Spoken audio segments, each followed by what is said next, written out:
Don't I know you, sir? Don't believe so. I haven't been here in many years. Name's Silas Greaves. Silas Greaves? The bounty hunter? Used to be. Ah, what are you doing here in Abilene? Just passing through. Got a little business to take care of. Well, sir, it would be an honor if you would allow me to buy you a beer. Hell, son, it would be my honor to drink it. I'm Molly. Howdy. I'm Dwight. That's Jack and Steve. Ben's behind the bar. Oh, I bet you got some great stories. A couple. Any of them true? Jack, be nice. A few. What about your shootout with Henry Plummer's gang in Bannock, Montana? Is that where you started as a bounty hunter? That's what it says in this here dime novel. Don't believe everything you read in them dime novels, boy. First man I hunted was back when I was riding with Billy the Kid. You knew Billy the Kid? Damn right. That scrawny son of a bitch had no fear. Wouldn't back down for nobody. I heard he collected the 10 stars off any crooked lawmen who crossed him. It was a war, boy. The Lincoln County War. And Billy promised his regulators would take the life of every bastard who helped bushwhack John Tunstall. Kid had a big chip on his shoulder and a hair-trigger temper. Made him dangerous as hell.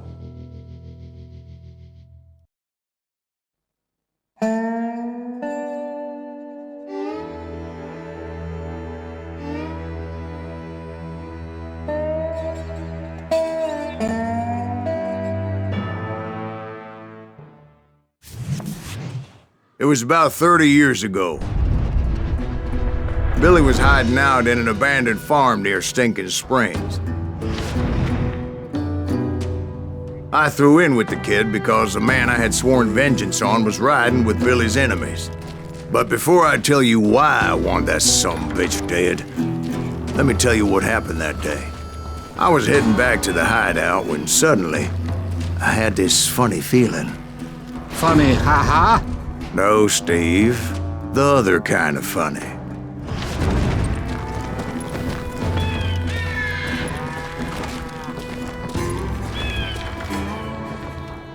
You heard Pat. You need to stay here and keep an eye on the road.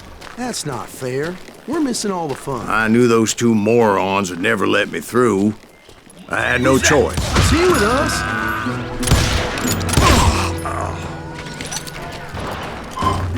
Was it Pat Garrett's posse? Oh, yeah. I heard the shots and I knew I had to move fast. They're coming from the rear!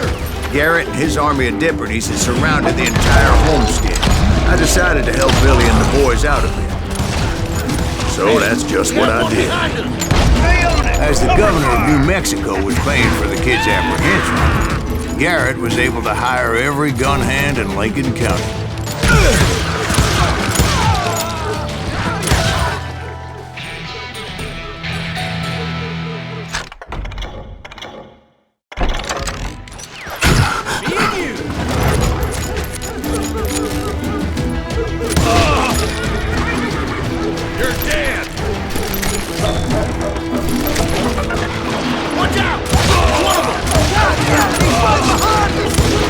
Garrett's men were running around like a bunch of chickens with their heads cut off. Send these some bitches running!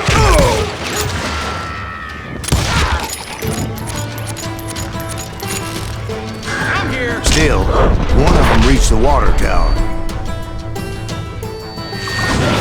Not a bad idea. It would be a turkey shoot from up there. Luckily, these shooters Garrett hired weren't the sharpest tools in the shed. A lot of them were saddle tramps or sod busters or drunken drifters looking to make a few bucks.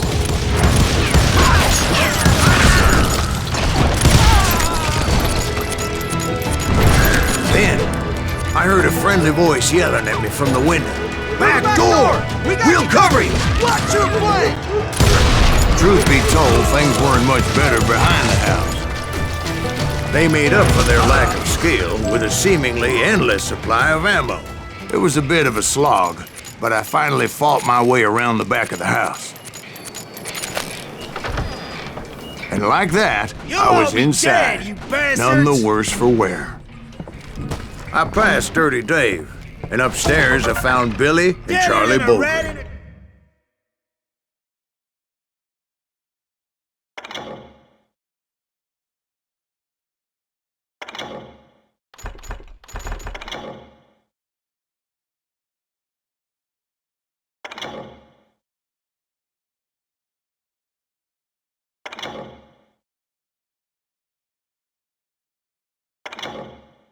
Track!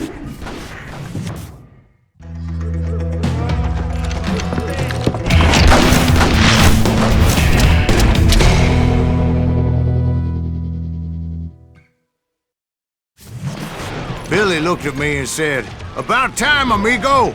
Grab a gun and get to the window!" Wait, so you were friends with Billy the Kid? Yeah, sort of. Anyway, we were surrounded by dozens of deputized shooters who wanted to do us harm.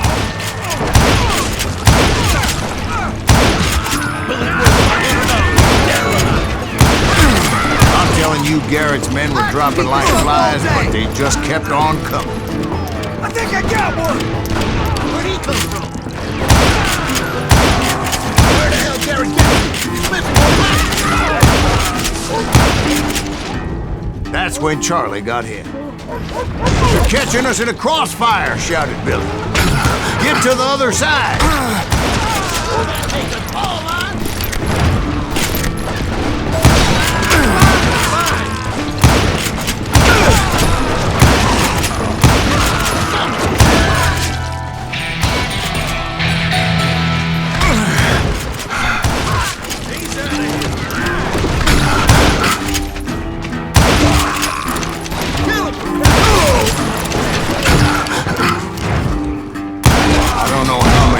Cocksuckers I first would have put down, but it was pretty clear, even to Billy, that maybe discretion was the better part of valor. What's that mean? It means that it was time to cut and run. "They got a Gatling!" Billy shouted. "Get the horses and bring them round back. I'll draw their attention."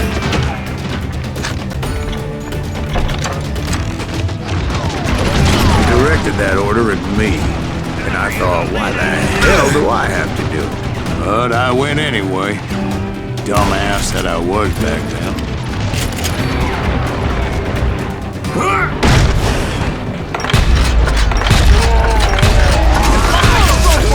Those poor sons of bitches are Many done would have for. fled in my place. But I had that false sense of invincibility that many young men have. Like Jack here. What are you saying, old man? Jack, he's just joshing with you. Yeah, he better be. Mr. Greaves, please continue. Please, call me Silas, ma'am. Now, where was I? You were heading for the barn. Right. Making my way past a passel of fallen foes. Sounds like Garrett hired a whole regiment of hired guns. And just when I thought I was done with them, more of these hapless bastards would pop up. Finally, I had the stables within my reach. After the fight, maybe we could treat ourselves to some fried chicken.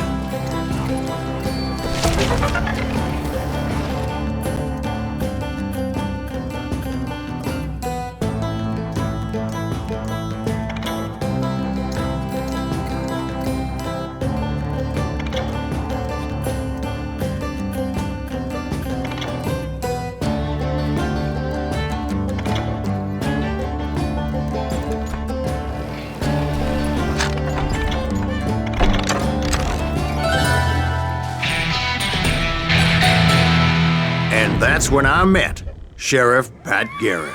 I read that you went toe-to-toe with him, sir. That backstabbing bastard with that tacked-on tin star.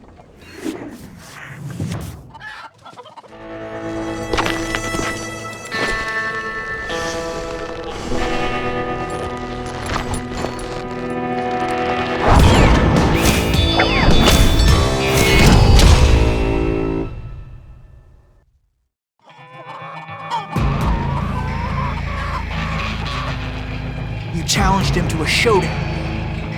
You read that in a dime novel? It said he showed no fear as he took your measure with eyes like a rattlesnake.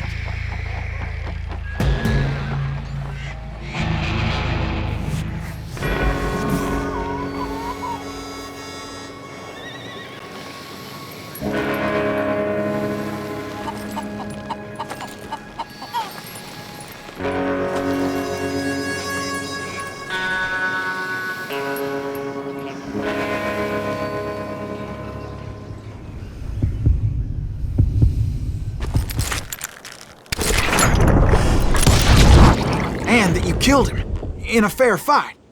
Is that what that penny dreadful said? No, boy. That ain't what I meant when I said I met Pat Garrett. So let me start again. I finally reached those damn stables.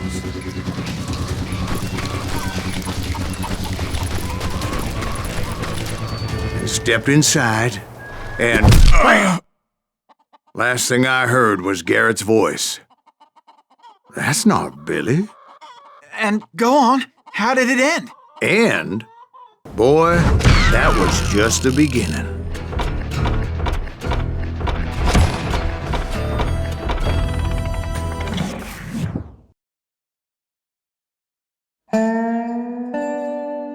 So what happened? Did Garrett arrest you? Yeah, after I came to, the bastard had clocked me with his Colt.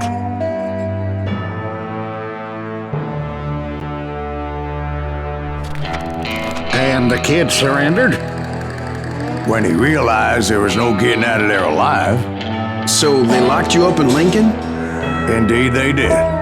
Sentenced me to hang right along with the kid.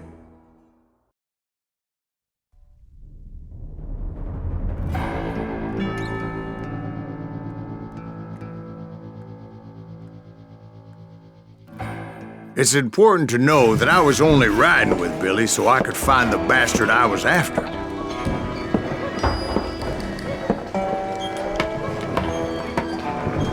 He was with John Kinney's gang, and they were sworn enemies of Billy's regulators. Why were you after him? I owed that son of a bitch a bullet for what he had done to me and mine. Instead, all I got for myself was a goddamn death sentence. Luckily, it was right around then that I heard Billy make his move. He shot Jim Bell and a few other guards as he made his getaway. Later, they wrote that some lady friend planted a pistol for him in the privy. What the papers didn't say is that Billy helped me escape too.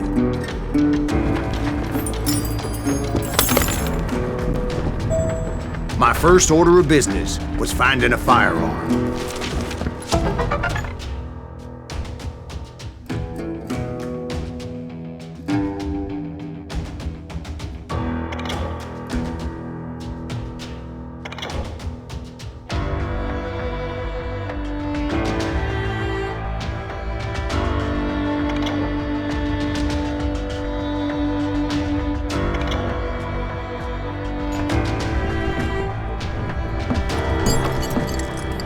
Luckily, I located Deputy Bob Ollinger's mean-ass shotgun.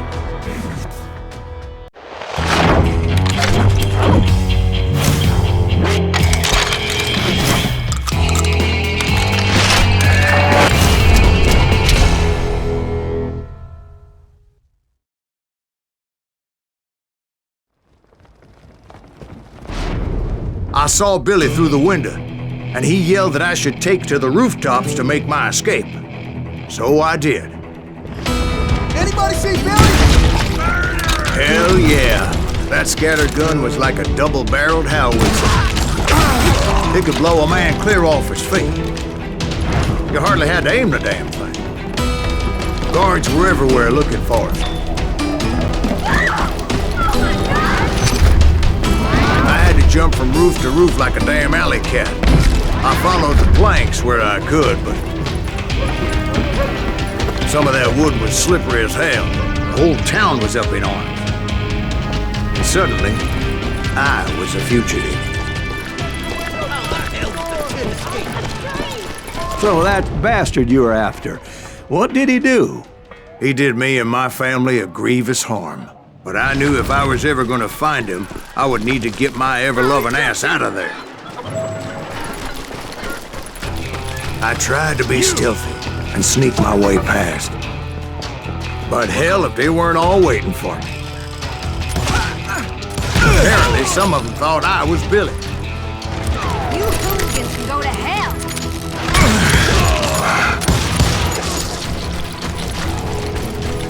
I'll find him around somewhere! See, me and the kid shared a certain similarity in build and color. I was just glad I had Deputy Bob's mean-ass shotgun. I'm here! Get your headstone! There's children here. Don't let him get away! So much lead was whizzing by my head, it was like everyone in Lincoln wanted to put me in the ground. I knew I needed to find a horse. Though I never did have a great fondness for those four-legged grass eaters. Smelly, sweaty, ungrateful beasts. We prize them too high, if you ask me.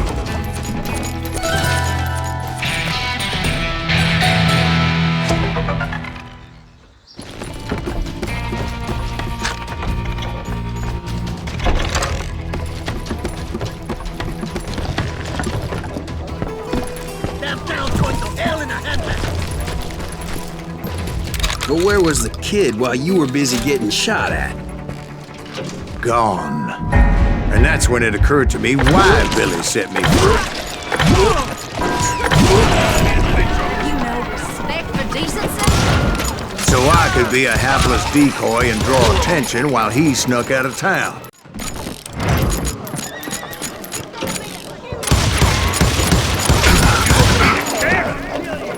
I knew if I made it out of there in one piece, no one would put a price on my head. Because everybody in Lincoln would be dead? No, because they all thought I was Billy, and all that blame would fall on him. Meanwhile, Deputy Bob Ollinger was organizing a posse to put me down.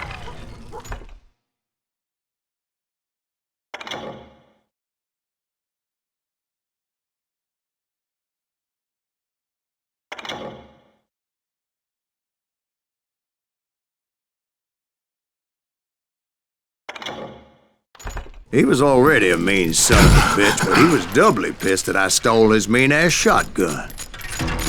Get the move out of the street! On your soul! Did he get away?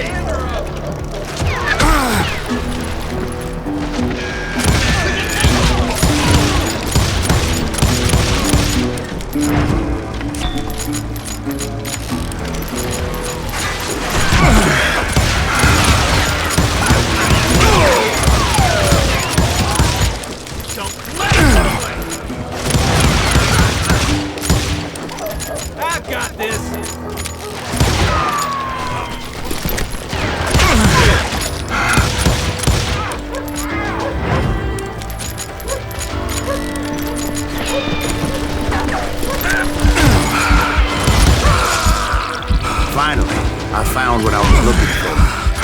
The stables on the edge of town.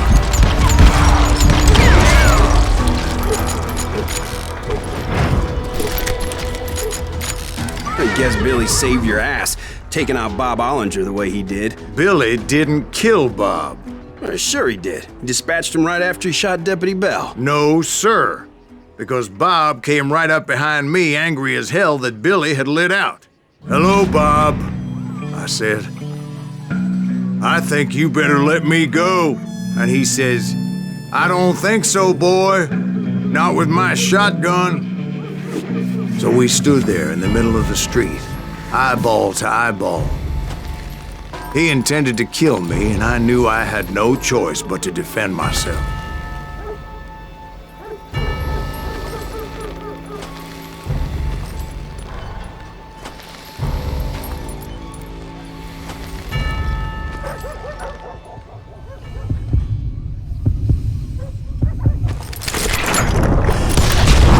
I killed him in a fair fight.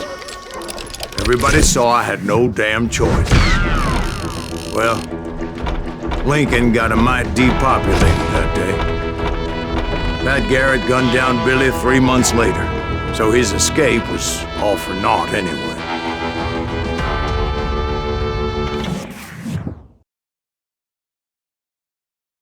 So where'd you go after Lincoln? Mexico. Until I realized nobody was looking for me. I ended up taking a job with the Rurales. The Mexican Rurales? I was hired to help them track down the cowboys. The most vicious outlaw gang in Cochise County?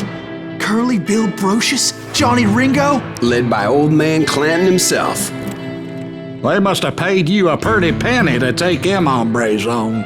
Not really. But truth be told, I had my own reasons for going after those boys.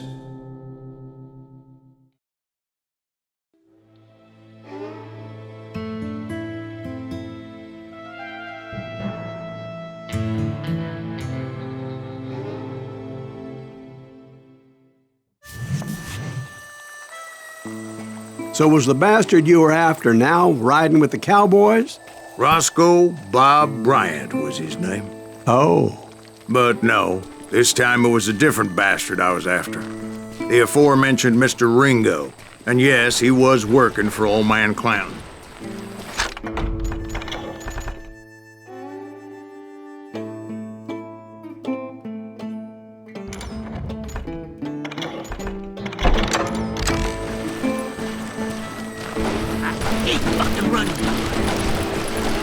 I came upon them robbing a stagecoach, which wasn't surprising, being they were such murderous thieves and bastards. The bandits wore red scarves, so I knew they worked for the old man. Over there! There! I did my best to help those poor passengers. Shoot them! Moments later, the attackers were dead, and I checked the stagecoach to see how many passengers were still breathing. None. It was then I wondered if the rocks weren't hiding more bandits. Was that all of them? Or did I just hit the rear guard? I quickly got my answer. They attacked from on high like Apaches often did. They would appear in great numbers from above and rain down lead on their hapless enemies' heads, making use of the high ground and whatever else they had. Yet the Apaches always appeared out of nowhere, and there never seemed to be an end to them. Hold on, were you attacked by Apaches? What happened to the cowboys? Did I say they were Apaches? I said Clanton's cowboys attacked me Apache style. I was in a pitched battle, but I was holding my own against an overwhelming enemy force. See, at the time, I was still pretty green, but often blunder into regrettable situations. But I just kept shooting at anything I could see up in those damn rocks. I didn't see Ringo, but I knew he was with the cowboys. He and Roscoe Bob had done me a dreadful wrong, and I was determined to have my revenge. But to get to Ringo, I knew I'd have to fight my way past these other assholes first. Unfortunately, I was running out of ammo. Another perfect example of my relative inexperience as a hunter of men. I immediately knew that a tactical retreat was called for, as my vengeful fury was much less impressive without the bullets to back it up.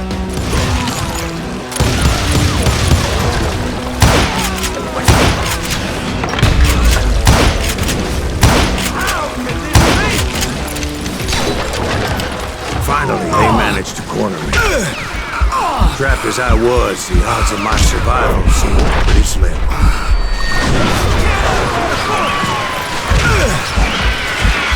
Luckily, serendipity was on my side as I suddenly spotted a way out of my predicament.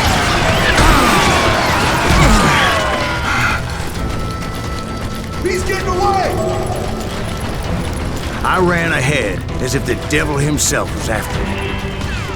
Bullets were whizzing by my ears, but I wasn't about to roll over and die. I just kept running like there was no tomorrow. Because there wouldn't be if Clanton and his men caught up with me. As I was scurrying around those caves, I thought, what was I thinking?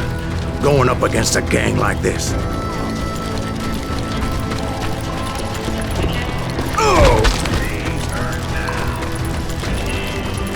I just kept running, not knowing where the hell I was going. Kill him!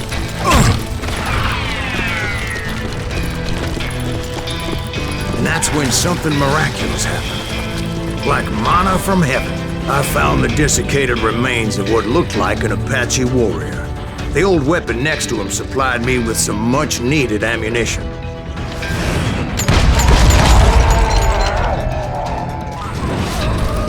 Pat Masterson once told me it was more important to be lucky than good, and he would know. And imagine my surprise when I found a fistful of dynamite to go along with that ammo. That stroke of good fortune evened the odds and bolstered my confidence. It was time to turn the tables. Time for the prey to become the predator.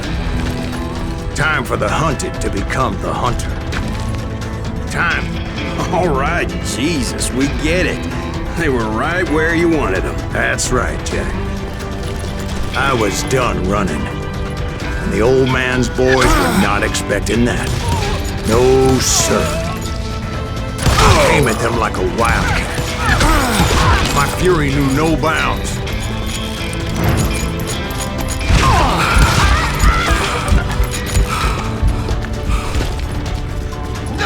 It was finally time for that old man to pay for his sins.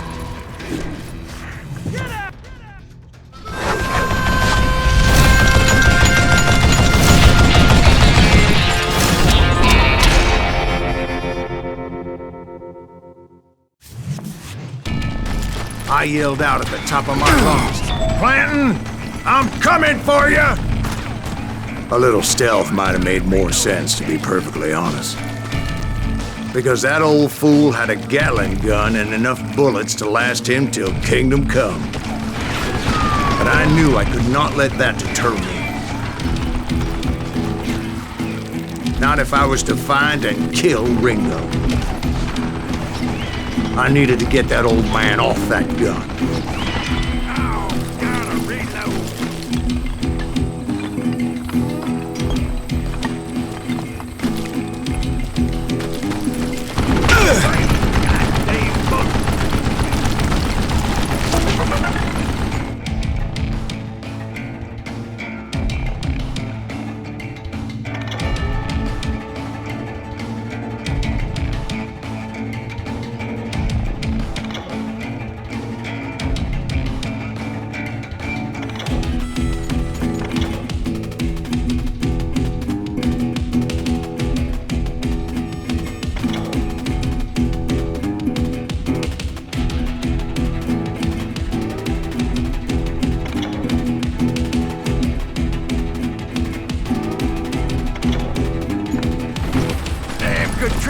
Damn to dick!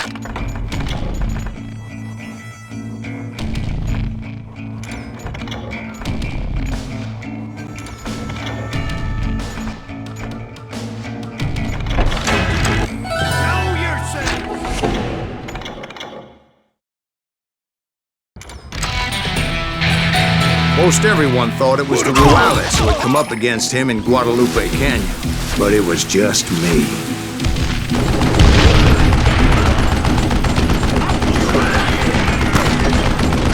Would you just die? Get the trouble! Don't let them crazy get away with that! What I ever do to you?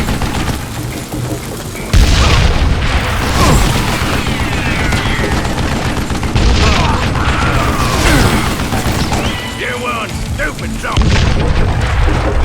Apparently, one of the cowboys made it out of there alive and told Ike and Billy Clanton that it wasn't a Mexican who took their father's life that day.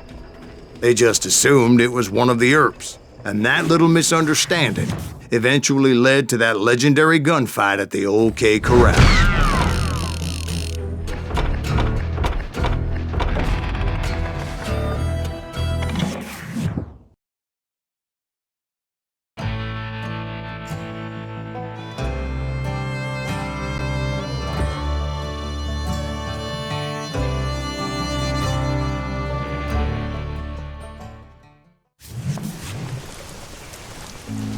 A few weeks after that dust-up at the OK Corral, I was still after Johnny Ringo.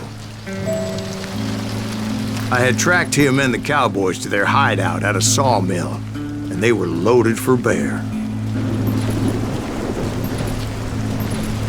Somebody's coming! So, what exactly did Johnny Ringo do to piss you off? Well, him and that other bastard. Roscoe Bob Bryant? Yep. They both deserve to die, and I promise I'll tell you why. But first, I need to tell you about the Cowboys' new boss, Curly Bill Brochet. Herb's coming! Get ready, boys.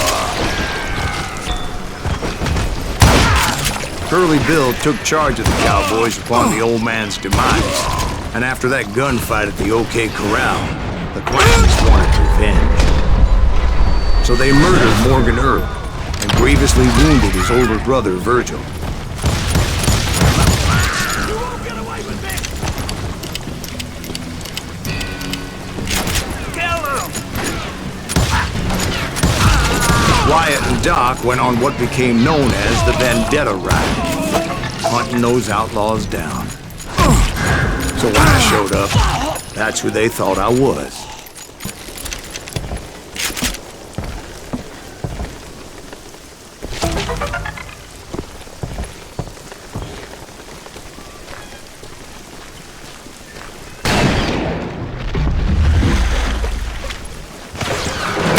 Killers around every corner, all wearing red bandanas. That's how the Cowboys identified each other. And I was beginning to wish I had one myself. But I wasn't about to let Ringo walk away unscathed. And that's what drove me forward. They say that Ringo was infernally fast. Hardly saw anyone faster, boy. Certainly not Wyatt Earp. That man was all hat and no cap. Earp wasn't much of a match for him, but Doc Holliday might have taken him. That Lunger should have kept his nose out of it. They never charged anyone for the murder of Morgan Earp. But everybody knew that Curly shot him in the back. That was common knowledge. Yeah, maybe so. But Ringo had nothing to do with it. He was just being loyal to a friend. Is that what you call it? Being loyal? Well, to get to that loyal friend, I had to pass by some buzzsaws as big as a man. Excuse me, sir. I have a question. What's that, Dwight? After old man Clanton died, why didn't his son take over the Cowboys? Because Ike Clanton was dumber than a box of rocks and a yellow belly to boot.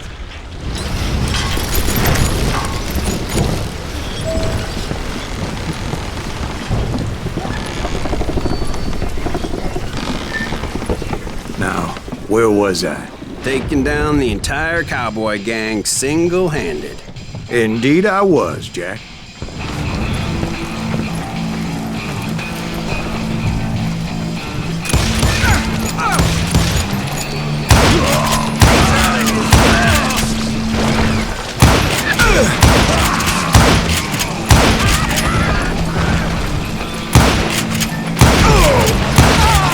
Though it wasn't easy, as those boys had good cover.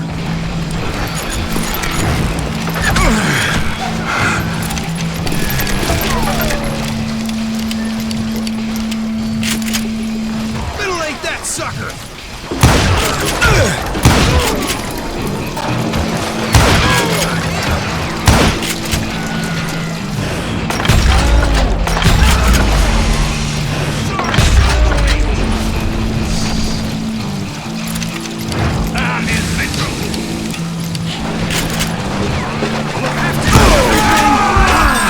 Carts everywhere, piles of lumber, and God knows what else for people to hide behind. That really was one hell of a sawmill. Quite an impressive operation.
And where was Curly Bill? Did you see him? I'm about to get to that, Ben. Patience. I'm painting a picture here. There was this beautiful waterfall and a crystal clear stream that led to a verdant valley that was truly... Consider your picture painted. What happened next? Well, finally the bastards that were still alive made a last stand.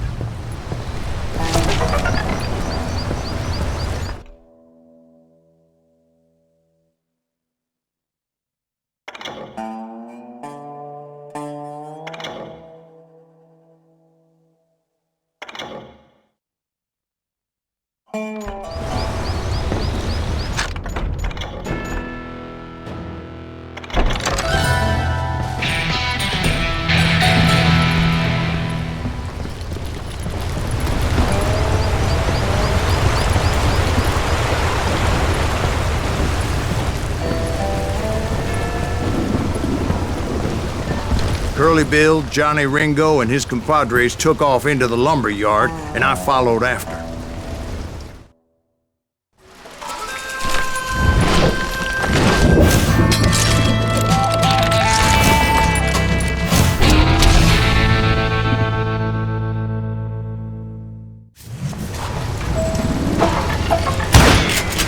Are you saying they ran?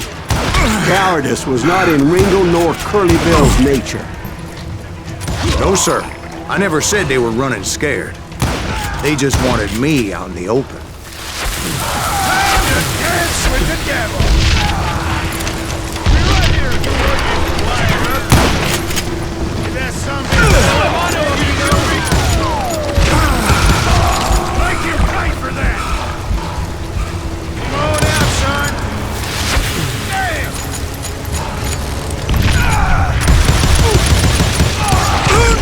Big mistake coming after me! Shit!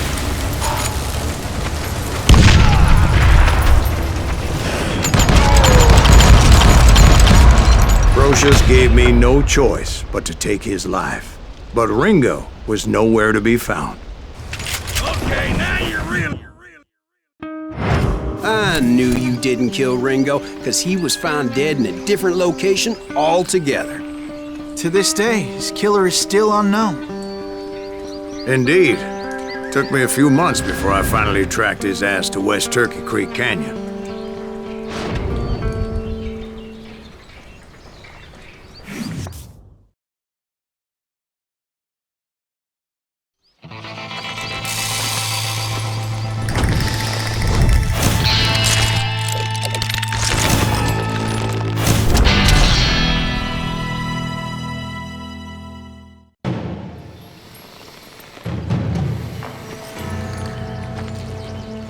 That's incredible, sir. I always thought that Doc Holliday was the one that killed him.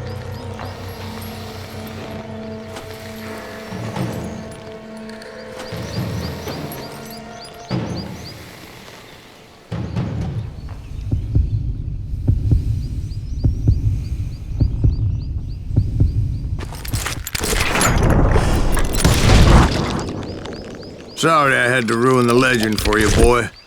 But the legend ain't always true. Doc Holliday had nothing to do with the death of Johnny Ringo.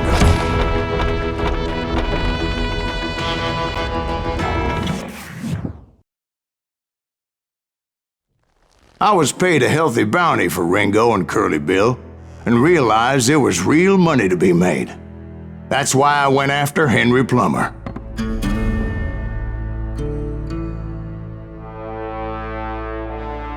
Now, wasn't he the sheriff who augmented his income by shaking down miners and robbing gold shipments? That's the one. Oh, yeah, I remember him. He ran that gang of thieving outlaws called the Innocents. So it's true that you went toe-to-toe with him? Indeed I did, son. Indeed I did.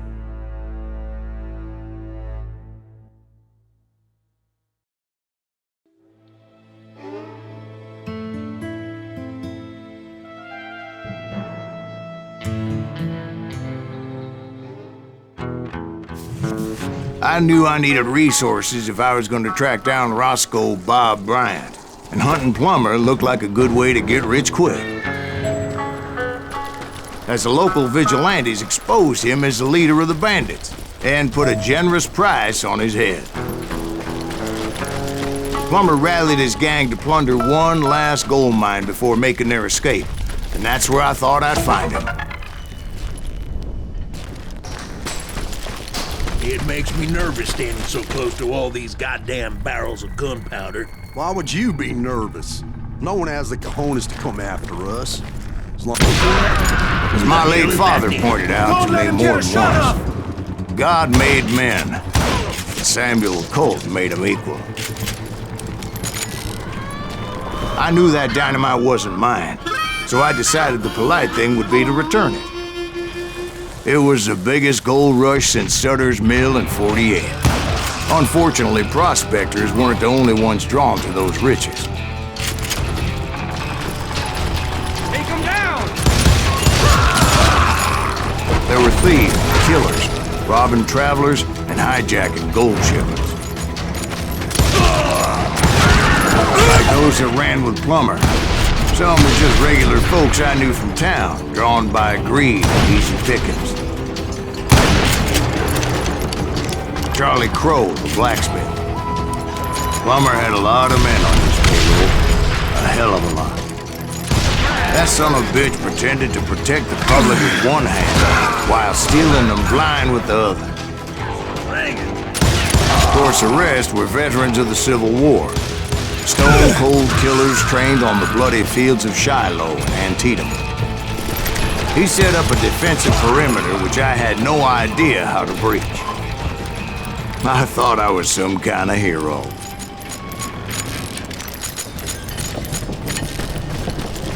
I finally made it past and headed on to meet my destiny. But first, I had something I needed to figure out. I had a few ideas on how to get into that mine. But once I made my decision, I knew there was no turning back. So my first thought was to enter the nearest mine portal. I saw an entrance. Made sense. It was the quickest way in, but that also made it more dangerous, as there would undoubtedly be enemy pickets posted along the way.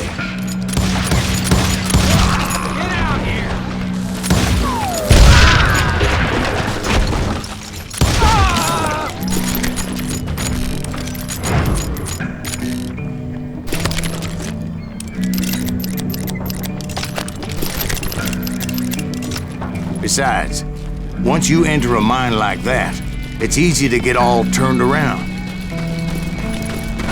And that confusing maze of corridors wouldn't even be the worst of it. Some of those shafts could be as deep as hell. A single stumble or misstep can easily end in a deadly plunge to oblivion.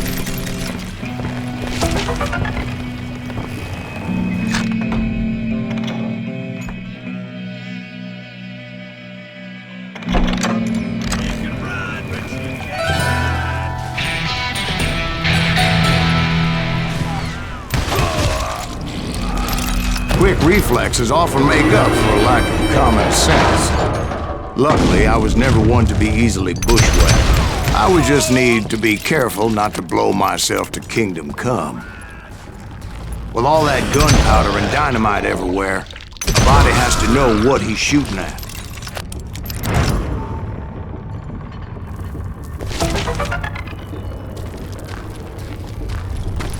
One wrong bullet could have turned that mine into a dad-blasted tube.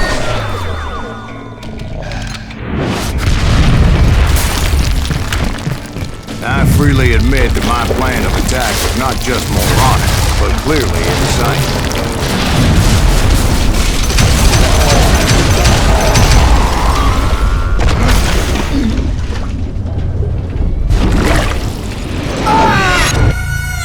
It's a good thing that I abandoned that ridiculous plan before I even tried it.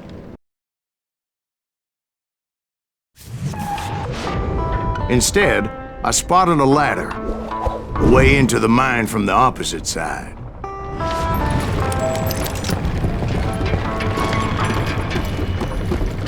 It was a long way around, but that approach seemed more sensible at the time. Of course, being I had a problem with heights, that scaffolding scared the bejesus out of me. Climbing down that ladder required some caution. Because even though I had a younger man's reflexes, no man can dodge a damn bullet while climbing down a rickety ladder. I needed to make a leap of faith, which ain't easy when you're suspended between heaven and hell. I was determined not to give up, however. As Sheriff Plummer seemed quite the despicable character. When the vigilantes discovered what the sheriff was up to, people were outraged. That 10,000 they put on his head would go a long way to helping me find old Bob. And I had made it my mission to settle that score come hell or high water. But first, I would have to make a choice. Take the elevator or climb the ladder.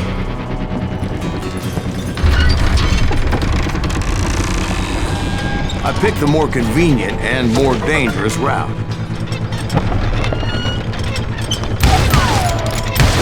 You'll die for this, you hear me?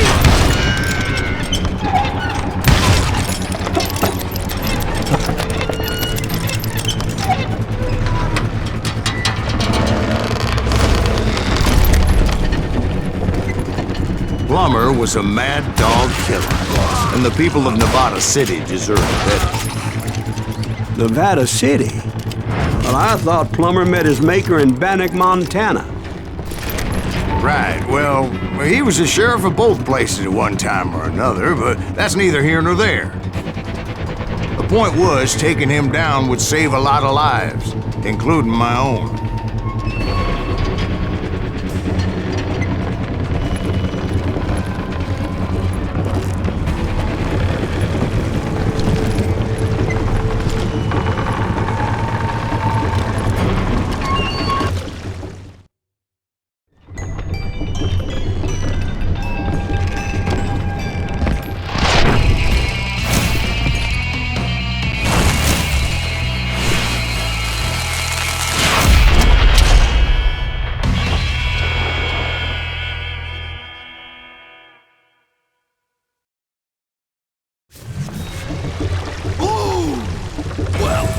This day is getting worse and worse for you. Hey! Henry Plummer was clearly unhinged, and I could see right away that this was going to take some doing.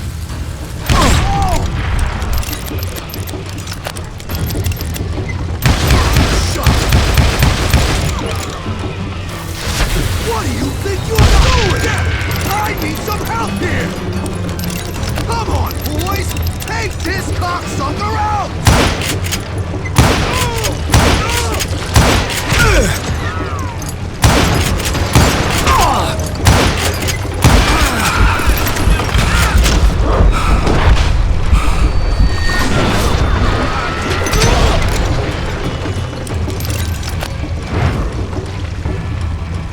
They're gonna bury you in a million pieces!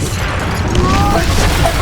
No blood money for you today! This cocksucker is smarter than he looks! Ow! I got a lot more dynamite than you! So that's how Henry Plummer died. Him and his crew were worth their weight in gold. And now, I was officially a bounty hunter.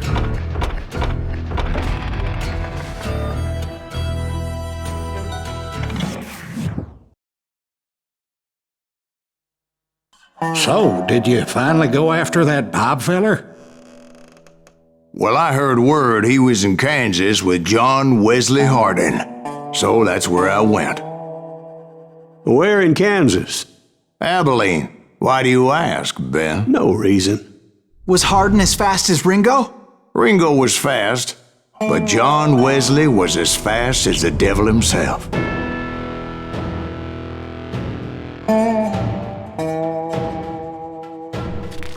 Hell, he killed his first man at 15.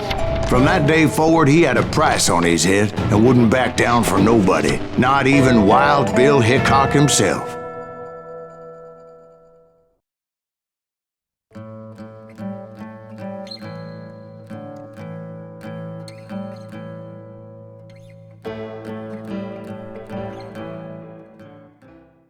I dodged death many a time, and that night in Abilene was no different.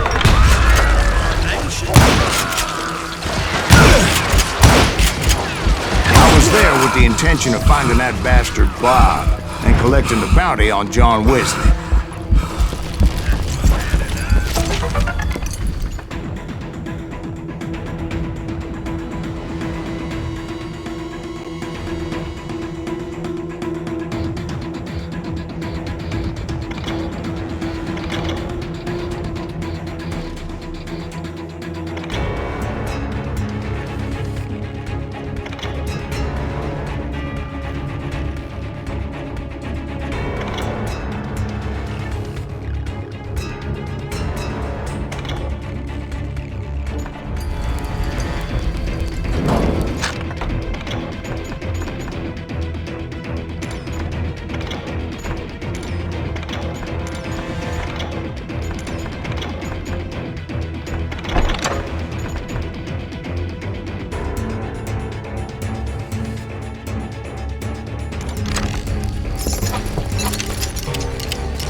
I thought the Texas Rangers got heart. Yeah, that's what they want you to believe. It was cold in a witch's tit and a brass bra that night as I fought my way past his loyal compadres.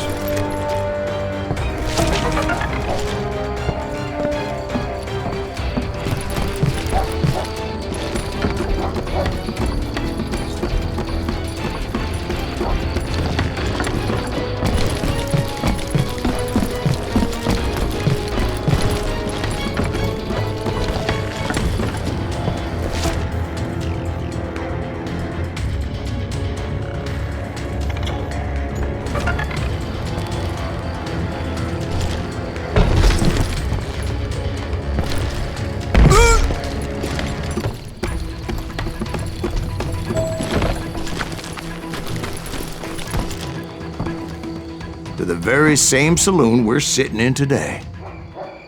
Look around and imagine this place painted in blood. Hardin was waiting for me, and...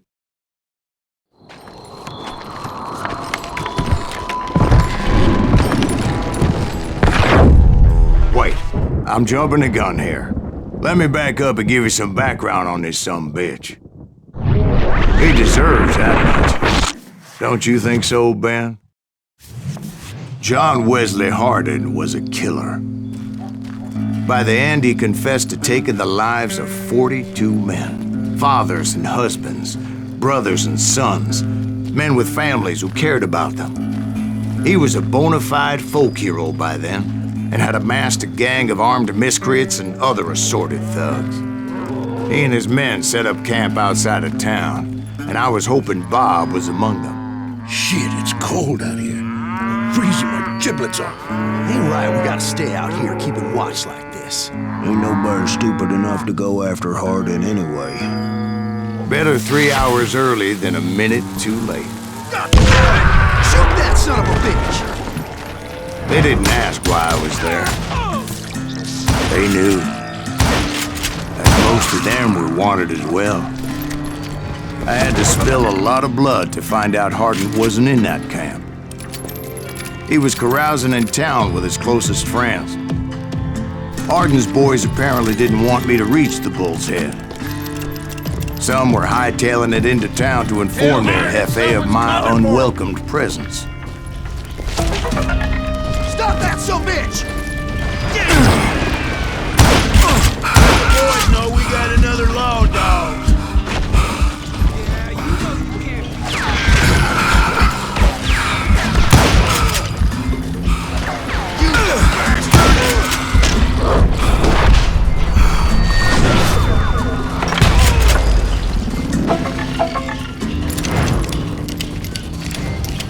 I wondered if Bob was among them.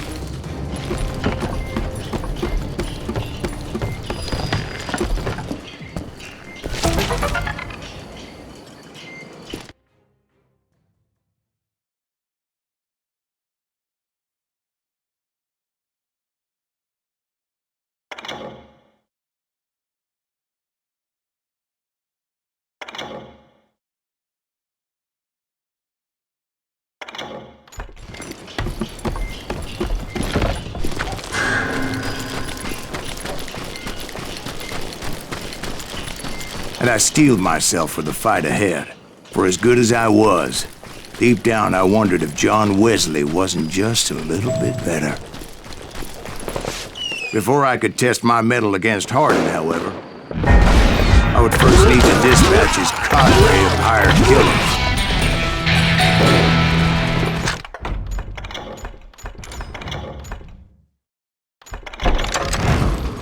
Most of these degenerates were beyond redemption, but John Wesley might have been a different story. I didn't learn until later that that night was in fact his birthday celebration.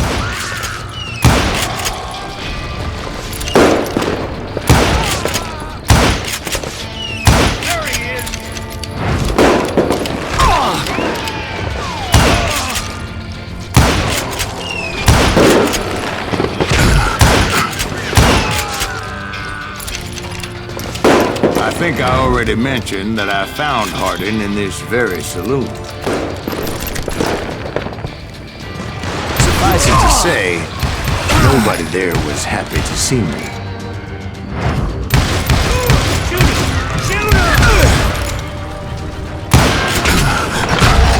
In fact, I felt a certain hostility. What's he trying to prove? I was disappointed that neither Bob nor John Wesley were among the dead. But that was short-lived, as a moment later I was facing down the fastest gun in the West.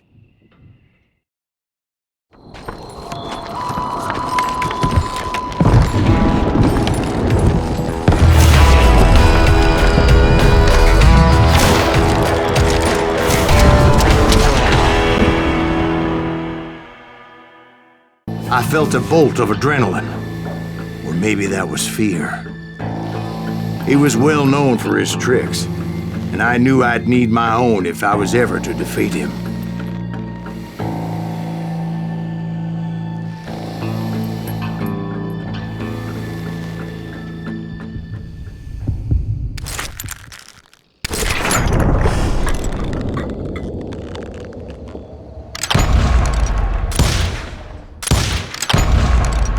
That man was faster than greased lightning.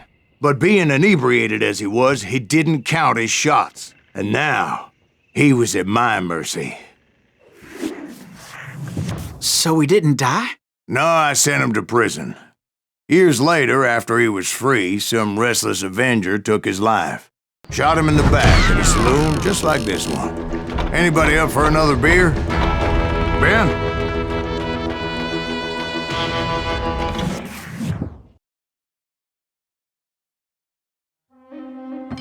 Thank you, darling. Yeah, some say revenge is a dish best served cold. So whatever happened to that Bob guy you were after? Personally, I'd like to hear some of your other adventures. Like, I don't know, did you ever go toe-to-toe with a red man?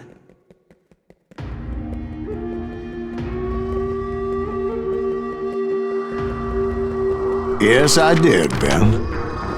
I remember once I was after this renegade Apache, Grey Wolf. Strangely enough, revenge was also his primary motivation.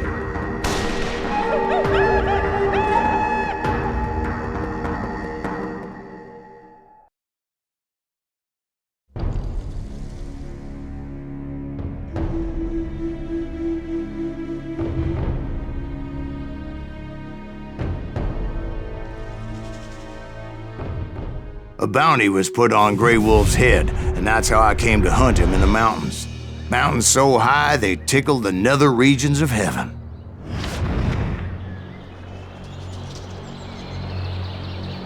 Grey Wolf was a Chiricahua Apache medicine man who had led a war party in revenge for a massacre against his people. The U.S. Army had attacked his tribe during his daughter's sacred sunrise ceremony, and the slaughter was unspeakable. I understood his anger, as there's nothing more traumatic than seeing those you love die in a cruel and painful death.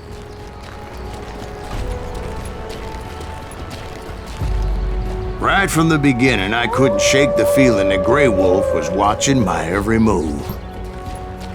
He led a band of young Apache warriors who wanted retribution and were more than willing to die for him.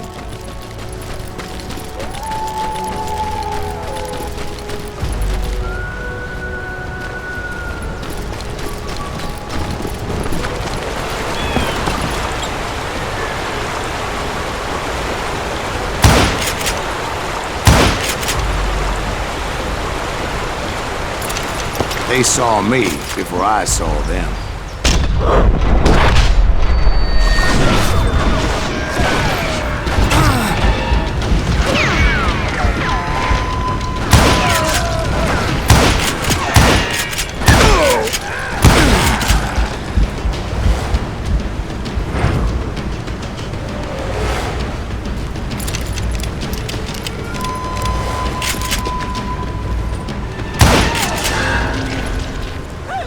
Crossed my mind that maybe this wasn't such a good idea. But now that the shooting had started, there was no backing down.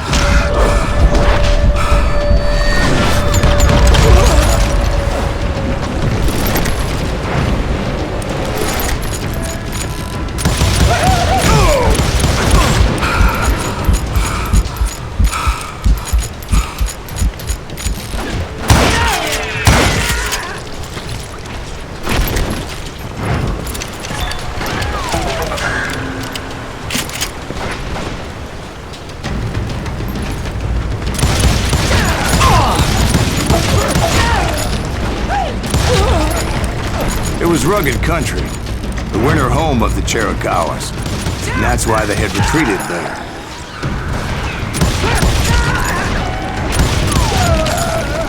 I admit to having some regrets about going after them the way I did. But then again, I got a lot of those.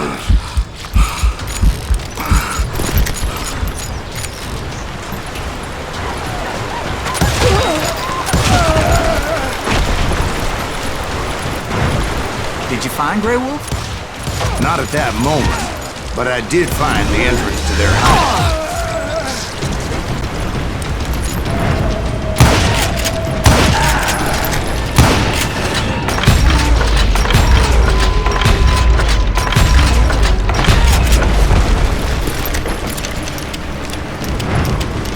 A deep crevice that led to a deeper cave. Don't tell me you went in there. Yeah, but it's not out of bravery so much as pure, angry cussedness.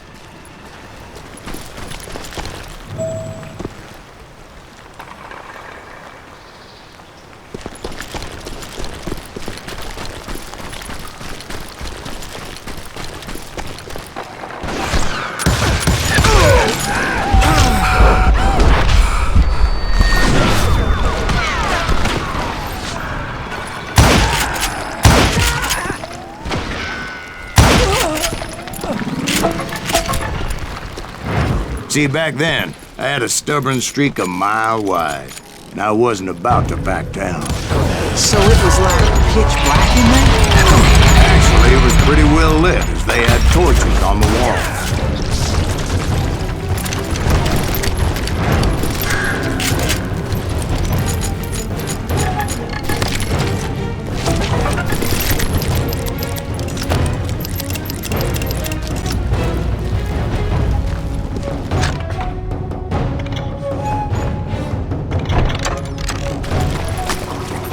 How big was this cave?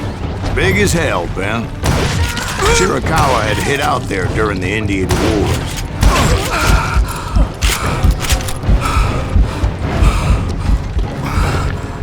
They thought it was haunted with the ghosts of those murdered by the horse soldiers. The cave was haunted with dead Indian ghosts? To be honest, I was more concerned with the live ones than the dead ones.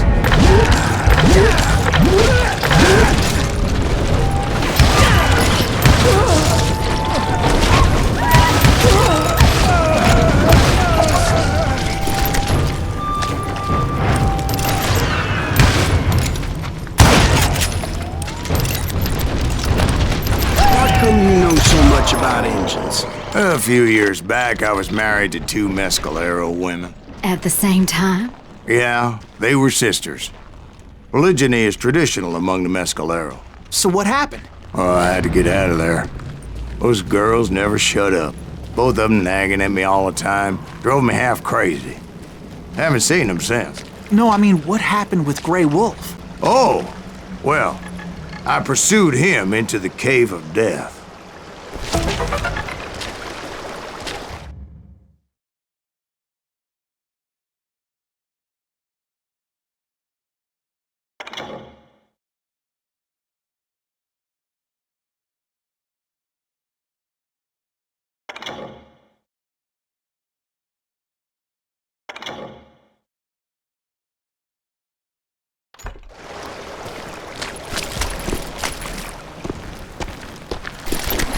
I came upon this flooded grotto, and that's when I saw him. He came to me unarmed and unafraid. His voice echoed in the shadows, and I sensed he meant me no harm. You carry great darkness in your heart, and if you do not release it, it will claim your soul. The sound of his voice put some kind of ancient Indian spell on me. As his story unfolded in my mind.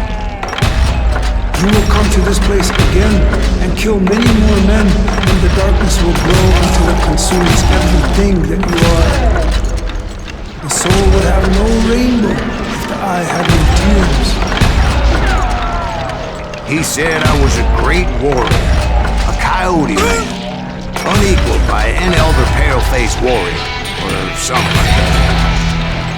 The snakes will bite shadows of your past until a venom poisons your heart, and an echo of the song of the dead summons the spirits deep from within the mountains. I didn't quite get what he was saying, but there were definitely snakes. And indeed, his warriors surrounded me and attacked me like hungry wolverines. They couldn't stop me, though, and Grey Wolf wasn't in the mood for idle talk.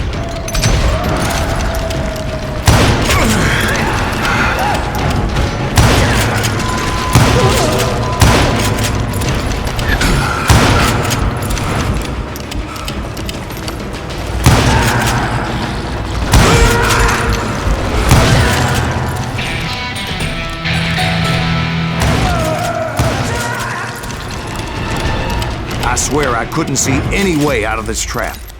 But suddenly, one just appeared. Kind of like a miracle.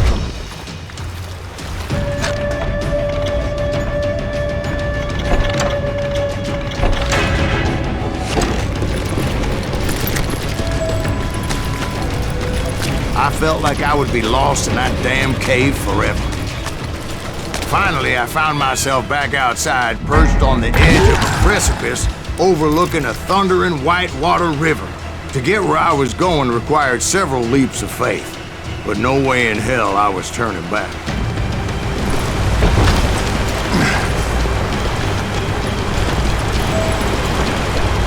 I chased after him, determined to make him explain the meaning of all that mumbo-jumbo. Mumbo-jumbo is right. Are you making this all up as you go? A few details may be fuzzy, brother, but I am relating exactly what happened to me. There were dozens of Apache warriors aiming at me from on high. Dozens? Well, maybe not dozens, but there was a lot of them. At least 3 or 4. Well, more than that, little lady.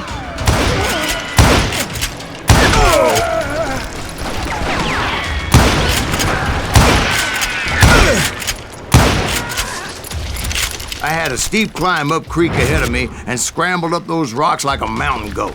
I was determined to locate Grey Wolf and find out exactly what the hell he was trying to tell me. And wouldn't you know it, that crafty son of a bitch led me right into a trap. What kind of trap? Well, son, there had to be at least 100 Apaches surrounding me. 100? God be my witness. Oh, come on. Who are you kidding? Hey, I believe you. Come on, tell us how it ended. All right, but I'm not gonna drag this out. Where were we? You were surrounded by 100 Apache warriors. Well, I didn't take the time to count them exactly, but there were a lot of them.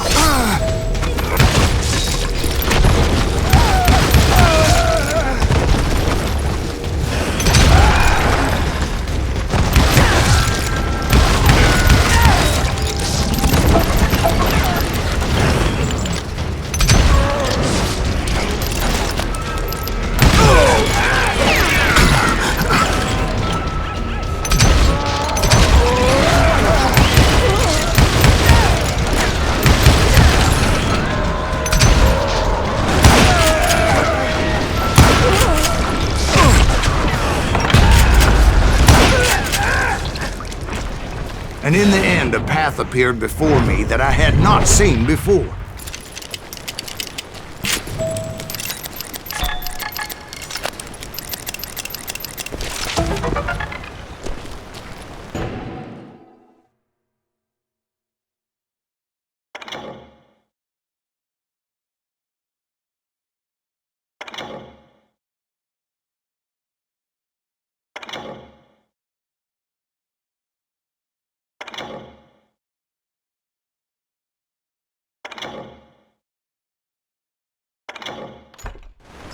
I followed it as I desperately needed to find out what Grey Wolf was trying to tell me. But it was like that son-of-a-bitch disappeared into thin air.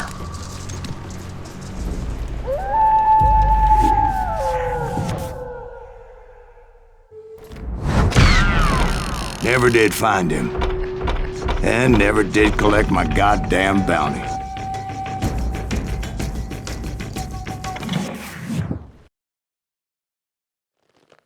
Thank you, darling. It's interesting how the truth can sometimes seem might malleable, depending upon your point of view. Like how those dime novels make you out to be something you're not? Jack, don't be starting trouble. No, he's right. They do tend to exaggerate. Did they exaggerate your part in taking down the Daltons? Well, I was there in the flesh, boy, so I saw what happened firsthand.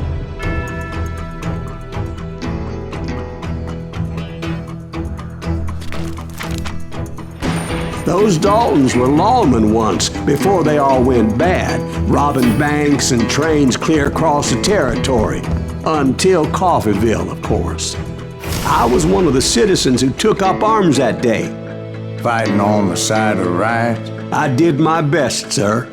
We all did.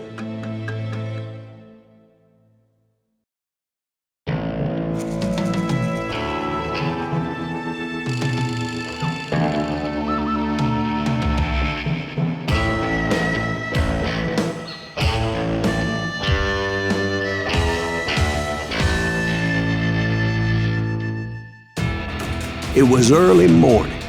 One of my friends was a local gunsmith, and he handed out firearms to anybody who'd take one. You see, the Daltons got it in their heads to rob 2 banks at the same time. 2 banks on the same damn street. Story was Bob Dalton's girl was always writing about how he had no ambition. Well, the locals recognized the Daltons right off. Before they could get away, half the town took up arms to defend their property. Their first mistake was pulling a job in their own damn hometown.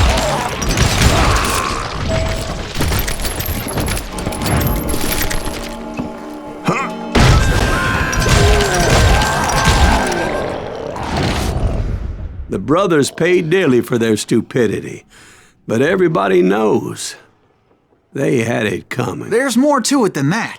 I read all about that day, so I know for a fact that it went down very differently. First of all, it was high noon. A posse of U.S. deputy marshals were on the rooftop across the street. Get ready, boys. They're gonna make a move. The lawmen had been tracking the Daltons for months, and now they finally had them dead to rights. Among them was a bounty hunter feared by many a lawbreaker. The marshals tried to get the Daltons to surrender. They'll give us eventually. We just gotta wait and see. This bounty hunter knew that the brothers were far too proud to ever lay down their guns. He went in there alone to confront those criminals. One of the marshals shouted, "Where are you going? Are you crazy?" Hey, where do you think you're going, dumbass? That rifle's mine. He saw a way to get around to the back of the bank. Then he figured out how to hit the Daltons from a direction they weren't expecting.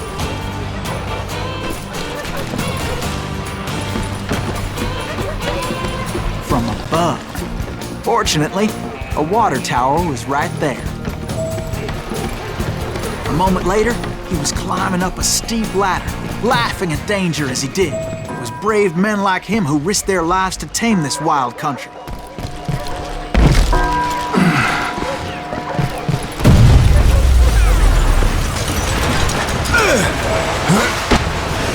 We've got company!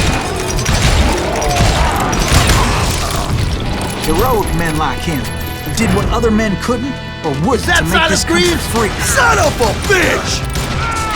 Jim Boone, Davy Crockett, who died defending the Outlaws. Sucker's fast! You're a goner!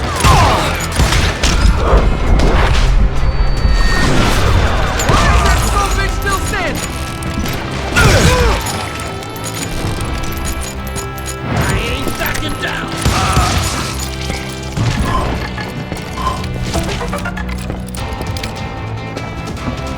Over there!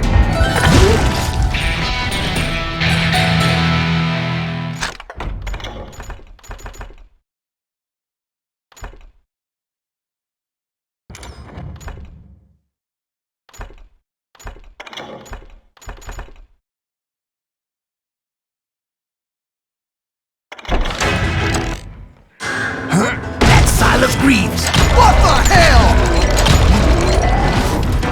Blam! He came away victorious, taking down those thieving Daltons.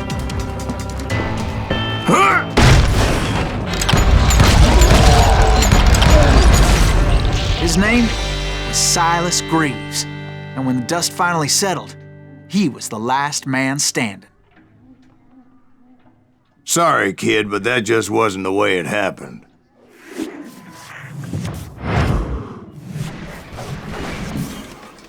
It was early evening, not high noon.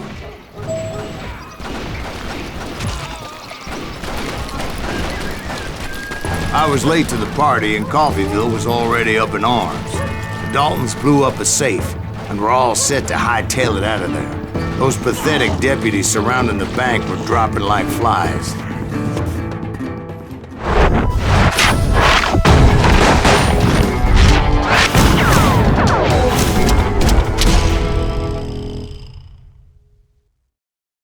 I had been tracking those jokers for months, waiting for them to do something reckless.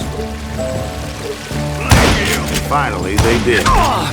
Those stupid bastards decided to rob 2 banks at the same time in the same town where everybody knew them. But they still had friends in Coffeyville.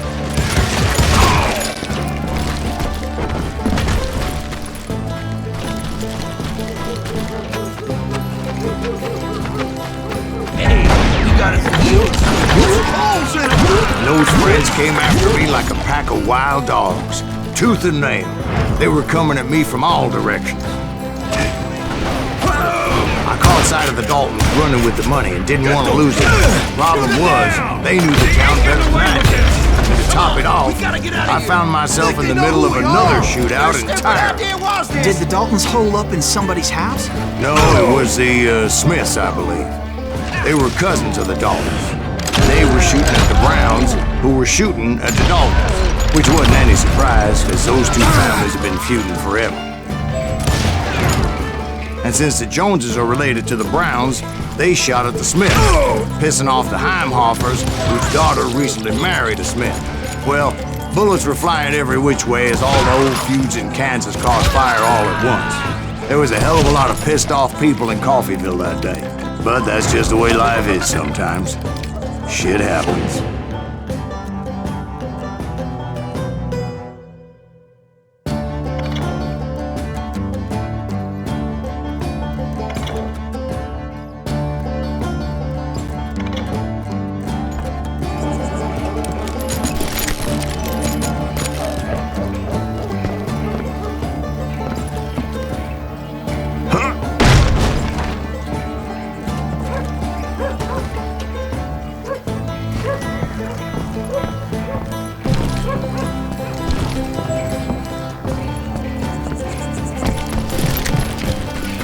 The Dalton boys knew I would never give up.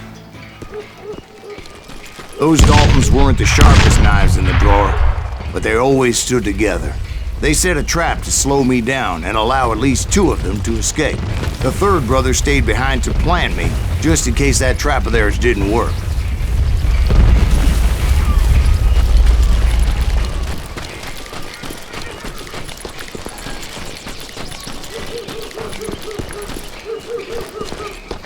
It was empty. the youngest.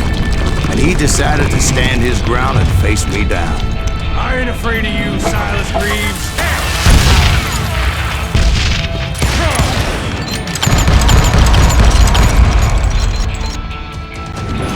Gonna send you to the bone!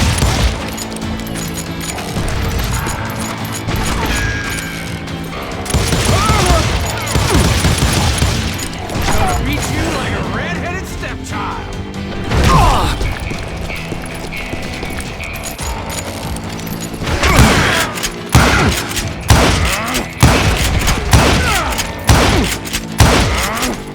You are dead, law dog!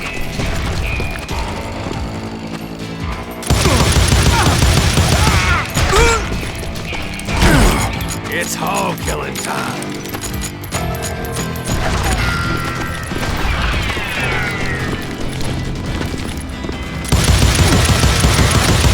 You messed with the wrong damn dog.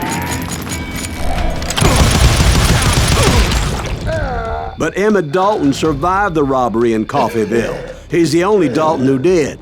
They say he was shot 23 times. Well, Dwight, who do you think put all those damn holes in him?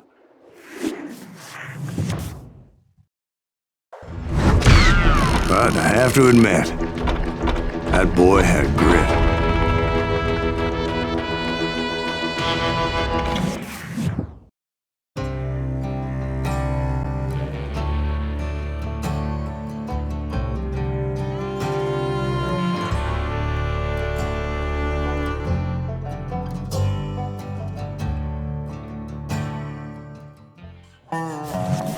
We'll get those suckers! It took me a couple of days to track the Daltons down.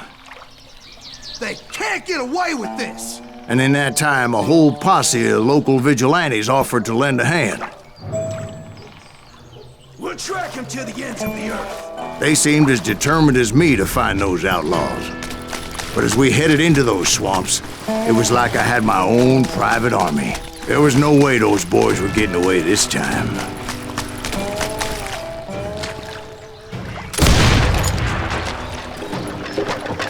It was early fall, right? Beautiful time of year. At least you had the weather on your side. Not by my recollection. It was damp and foggy as hell.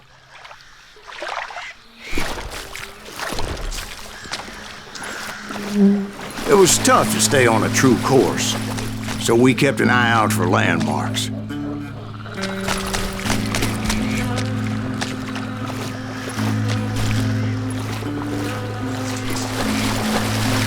It was autumn. The maple trees were in full color, red as blood.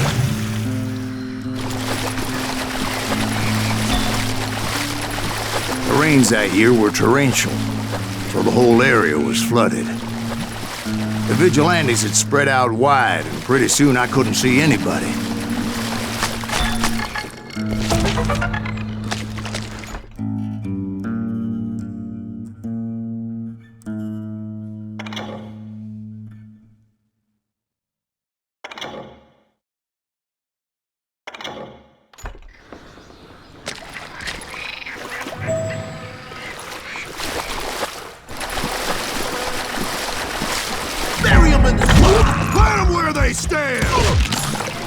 Except for some son of bitches ahead of me who wanted to do me harm.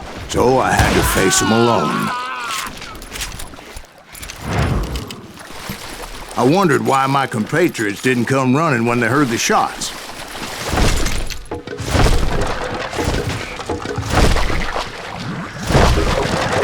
So did you find the Daltons? Not yet. But I did have the questionable pleasure of meeting a few of their friends.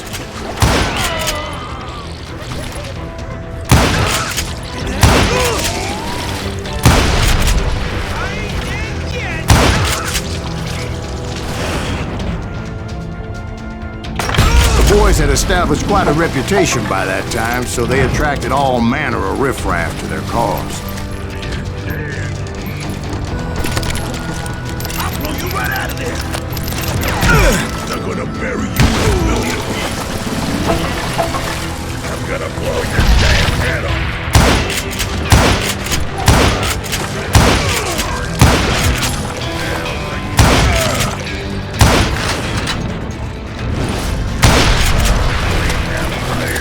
Point being, I was under serious attack. And my reinforcements was nowhere to be seen.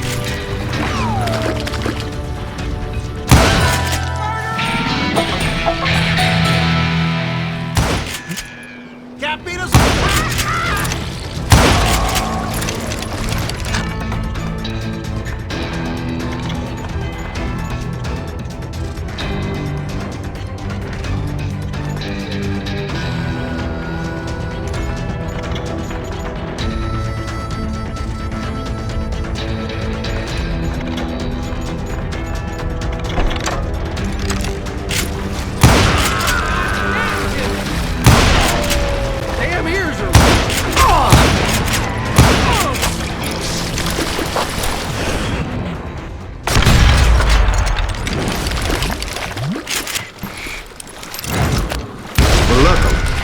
A barn materialized as if right before my eyes. I scrambled up top to get a better view.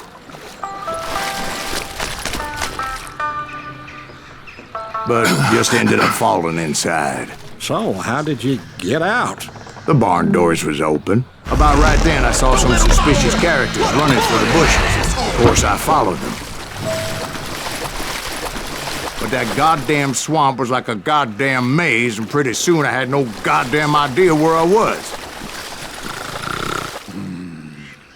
Steve?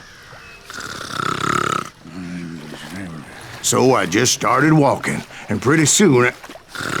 Oh.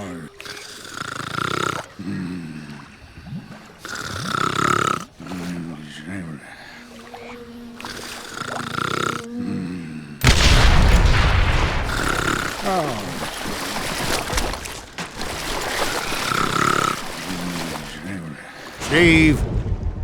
Steve? Huh? Oh, no, I'm listening. Indians surrounded me from all sides.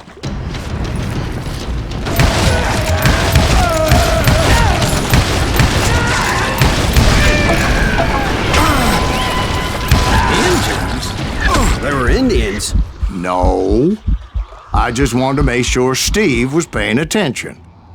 Now, where was I? You were following the Daltons through a swamp? That's right. See, Steve? Dwight's paying attention. No, I'm listening. I was just resting my eyes. So, where was I? The Daltons. Right. See, there's a reason so many outlaw gangs are made up of brothers. Being a brother is a very sacred thing. It's a bond like no other. Bounty hunters! Stop that, son bitch! So did you ever find the damn Daltons? Not yet. But I did find a few of their cousins. Kansas breed like rabbits. More Smiths or Heimhoffers or who knows what. But hell, what's more important than family? I bet Ben knows what I'm talking about.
Those Dalton boys were out there somewhere, standing together against anyone who would threaten them.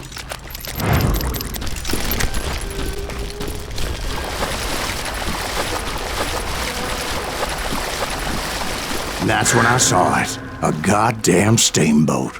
A steamboat in a swamp? Yeah, Steve, but this wasn't much more than a wreck, really. But how'd a damn steamboat end up in the swamps? Guess it floated off during the flood of '89. Now, was it a stern wheeler or a side wheeler? What? Does that really make a difference, Steve? It was a steamboat with a goddamn army on board. It was then that a fusillade of bullets come raining down from on high. Silas And those Greaves? vigilantes who accompanied me weren't anywhere to be found. But among those men that were shooting at me, I thought I saw some familiar faces.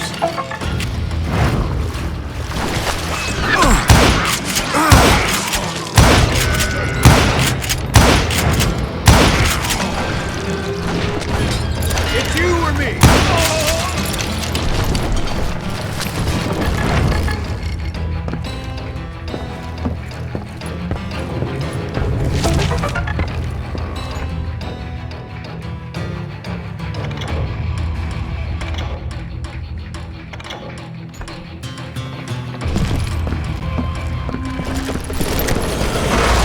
Somewhere up there, the Daltons were waiting on me.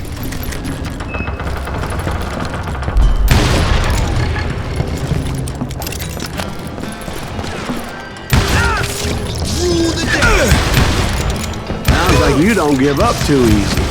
That's the kind of man I am, Ben. I set out to do something. I do it. Surrender just ain't in my nature. Plus, I'm stubborn as hell. Brother, I'm gonna...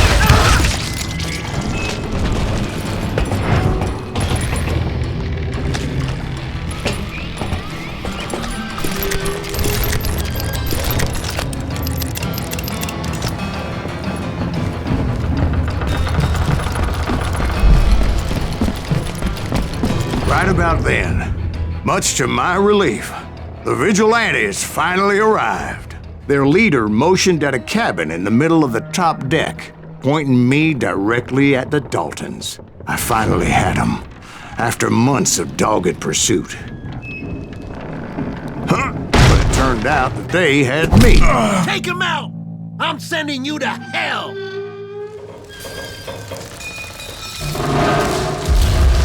The Daltons had played me like a fiddle. After all, is Apparently, the vigilantes were on their damn payroll. They didn't just want to shoot me. They wanted to burn me alive. But finding my way out of a burning labyrinth proved to be quite a challenge. It was a riverboat, right? I mean, it's not like it was a goddamn ocean liner. Well, yeah, but I was in a Did you hear fight. about that ship that's gonna launch next year? Largest one in the world. We're What I'm- talking about the Titanic. If you ask me, it's too blessed dead. I don't think it'll even float. So anyway, Don't be stupid, Steve. They know what they're doing. They say that the Titanic is unsinkable. oh God, But getting back to that steamboat, how'd you get off it, Mr. Greaves? I took in a lot of smoke that day, so I admit my recollection might be a bit hazy. But somehow I managed to finally disembark. It was time to settle this once and for all.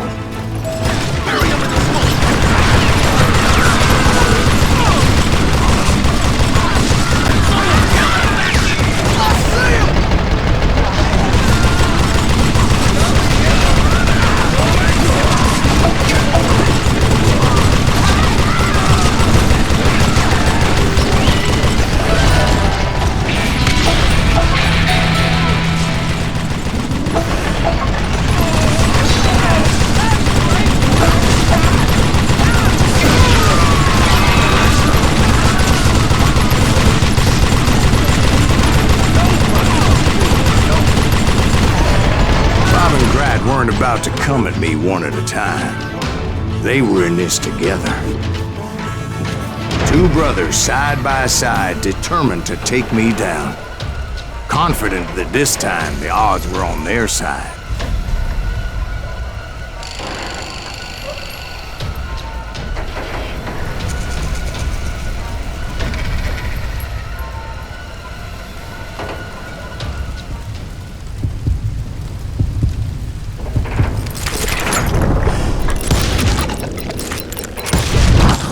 They got it wrong. A sad end for those two. If they'd only known that Emmett was still alive despite his wounds. Paroled 14 years later, he moved to California and sold real estate and lived off the legend of that fateful day. And the tragic death of his two brothers.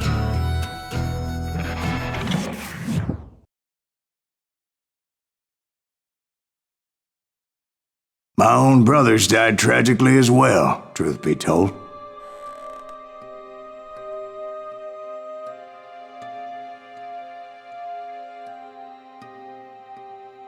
It was 1868, and me and my older brothers were pulling a tidy profit running cattle into Juarez, Mexico. One night after my brothers retired for the evening, I found a little poker game in a cantina with a couple of cowboys. And I just couldn't lose. I even won an old Spanish coin that had to be 100 years old. Well, I was mighty pleased with myself the next morning as my brothers and I rode for Texas. But before we crossed the border, those cowboys caught up with us. It was Johnny Ringo, Roscoe Bob Bryant, and another asshole named Jim. They wanted their money back and everything else we had, including our lives, as those boys didn't want us coming for them later. Bob put that old Spanish coin in my mouth and said, "I won't have it said that I left you with nothing, boy."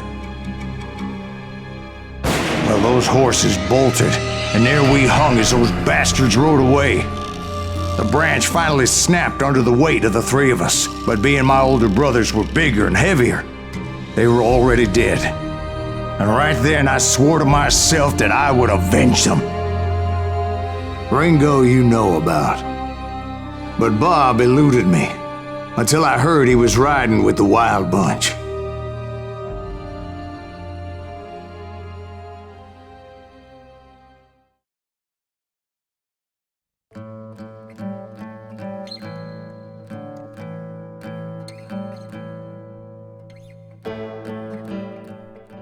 I'd been on their trail for months, ever since they left their hideout in the Bighorn Mountains.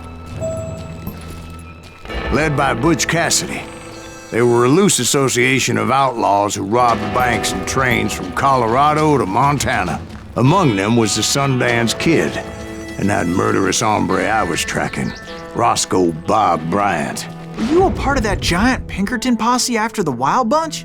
No, boy.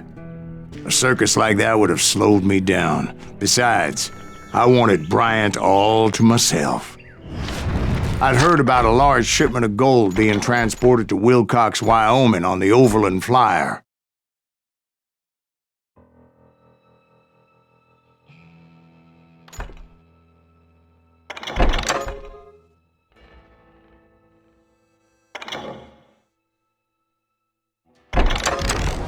I figured the Wild Bunch would likely hit such a treasure, and by God, I figured right.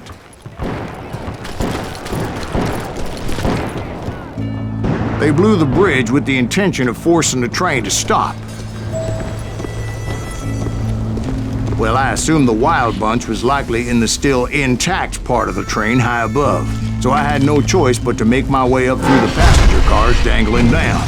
I was determined to make that sumbitch Bob pay for what he did to my brothers.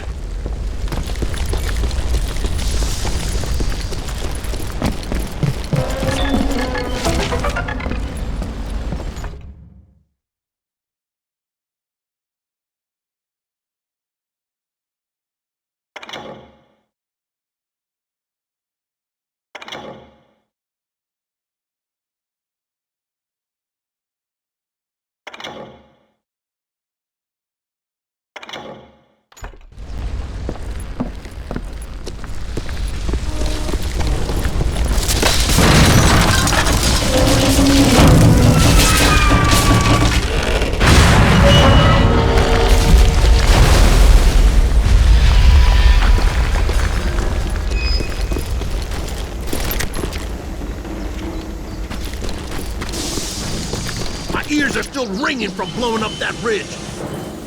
What'd you say? I can't hear a goddamn thing.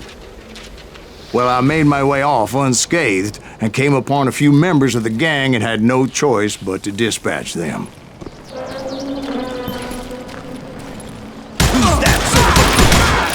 From there, I had to negotiate an even more precarious route. But first, I would need to get my ass out of there.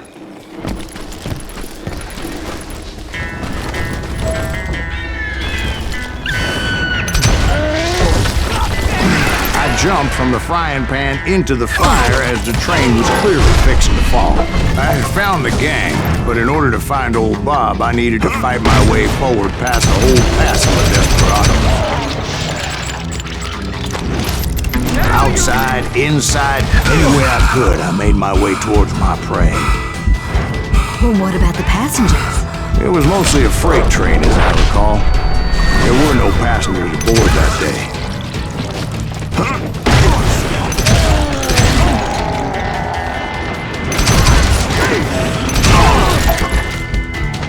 As I mentioned before, I am not fond of heights, but I was too busy dodging bullets to worry about falling to my death. Odds were I was likely to die that day anyway, so I was determined to take down as many of those bastards as I could.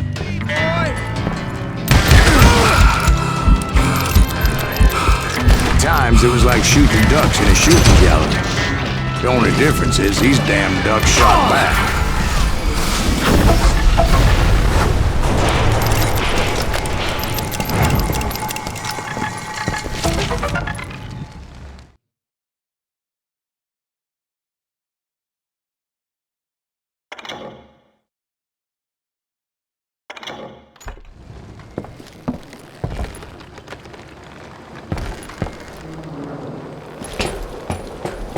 I kept hoping the law would show up and give me a hand. You mean like that giant Pinkerton posse that I read about?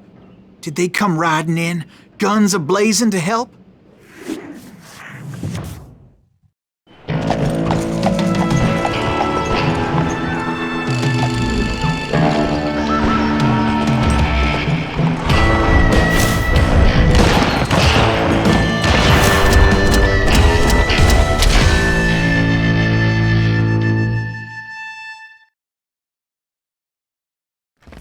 Help?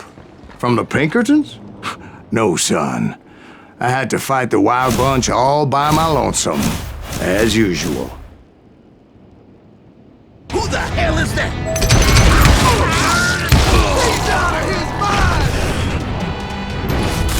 Take cover! Retreat! Retreat!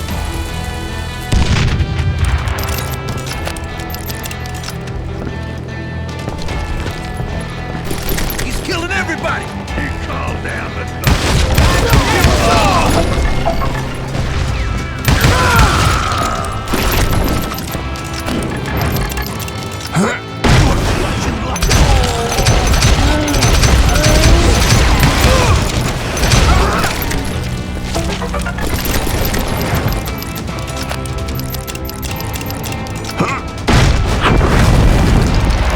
My guess is those dime novels didn't portray this as it happened, did they? Only a few stragglers were left. I had to cut them down pronto if I was going to stay on old Bob's trail.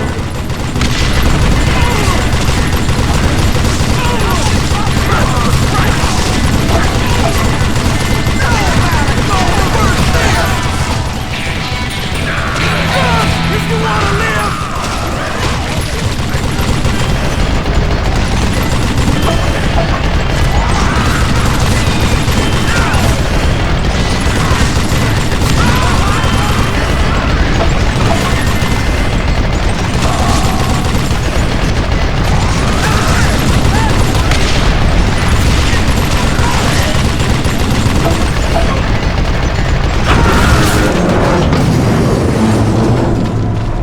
Once I silenced all those guns, I went searching for my nemesis, determined to finally have my justice. But the only survivor who welcomed me was George Flat-Nose Curry. Who was he? The fastest gun in the gang. Right after Sundance, I mean. And Kid Curry, and maybe Elsie Lay. Though some folks might dispute that.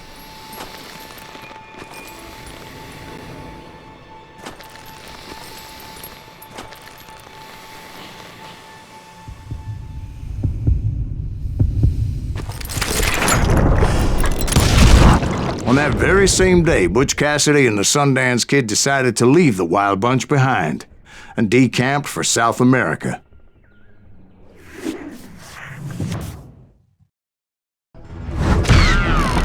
They ended up living down there for many years, but I'm sure you already know all about that.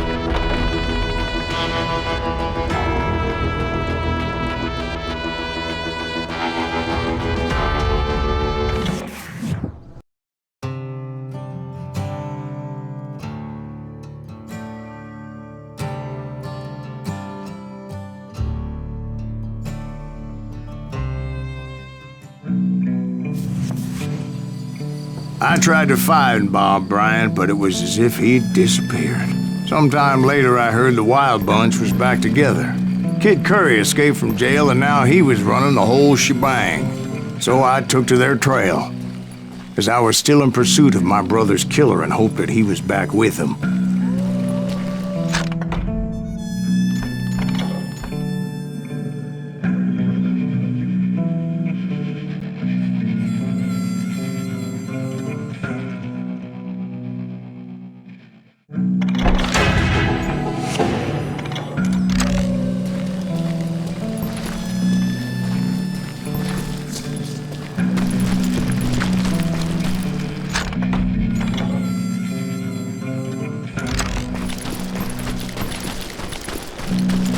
That Kid Curry's kinda crazy, ain't he?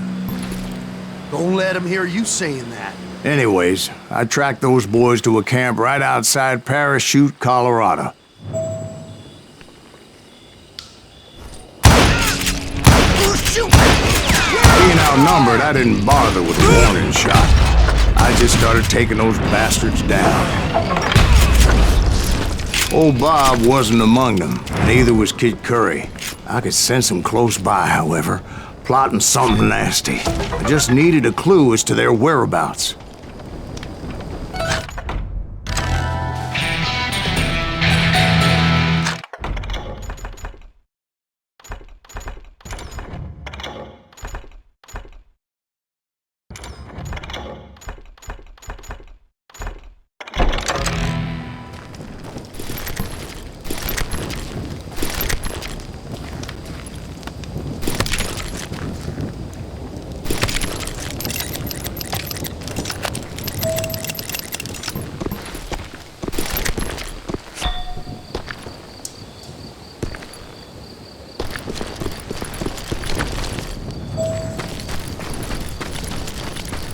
I found one. A map with their bold plan clearly marked. This time they were fixing to blow up a train trestle. Property of the Union Pacific.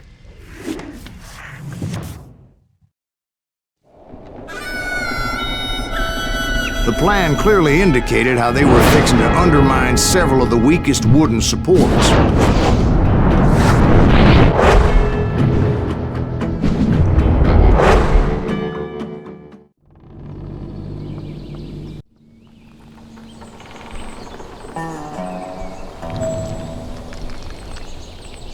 Kid Curry was considered the wildest of the Wild Bunch.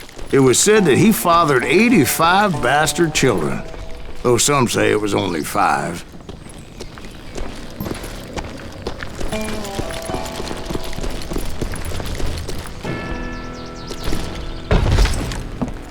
Kid Curry had bragged to a whore how he was gonna rob a train heading to the U.S. Mint in Denver. And that whore, Fat Sally, she told me. The bridge was rigged with dynamite, so I decided I'd best be careful confronting those bastards.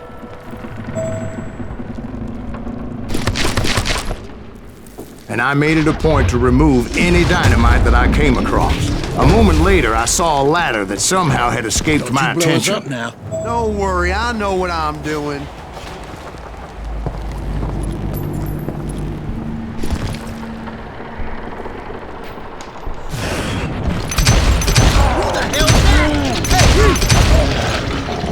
But the Wild Bunch did not take kindly to my presence and attempted to blow my head off. It appeared the kid had found a number of new recruits to bolster their ranks. Yes, there's always desperate men willing to trade their lives for stolen treasure. What happened next? Well, having removed the first bundle of dynamite, I decided I might as well remove the other one. Once that was done, I figured I'd find my way from there. You hear me?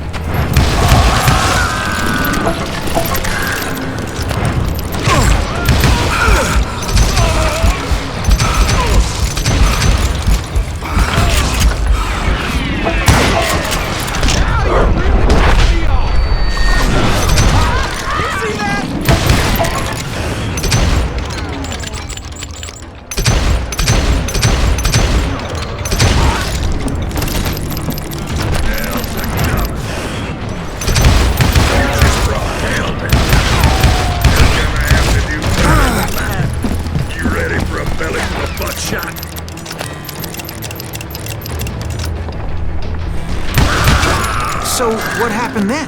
Had to remove more of that damn dynamite.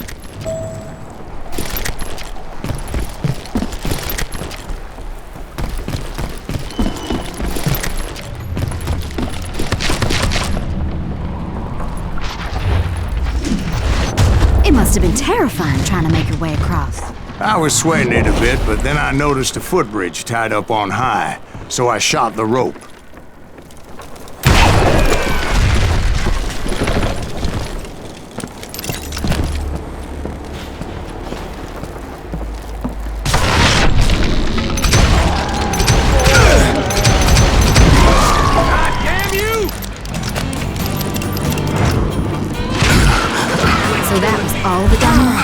Funny you should mention that, darling. And actually, there was a fourth charge impeding my progress.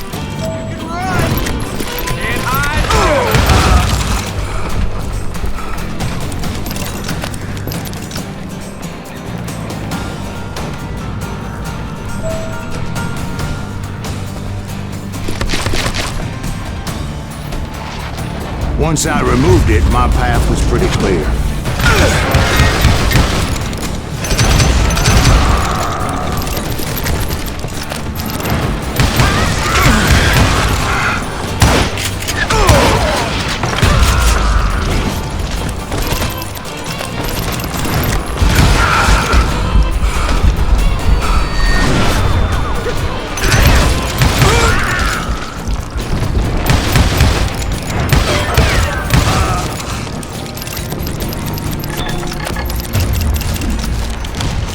So I proceeded onward and realized that that way just wasn't gonna work. I needed an alternate path forward.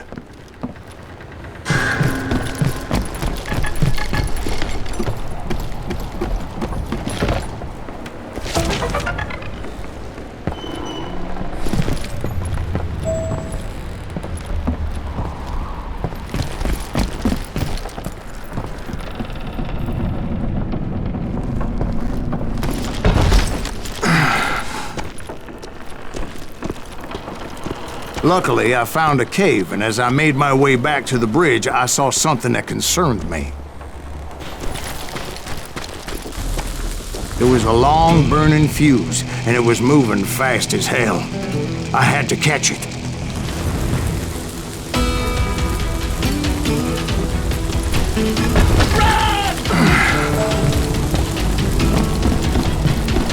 The burning fuse was so damn quick, I had to run like the wind. I almost had it, but no. Thought I was gonna have a coronary when I lost sight of those sparks. My heart was pounding like a sledgehammer. I knew that failure meant boom. Then, finally, at the last moment. Whew. Of course, I was successful, or clearly I wouldn't be talking to you folks here today.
Naturally, I removed the last dynamite charge.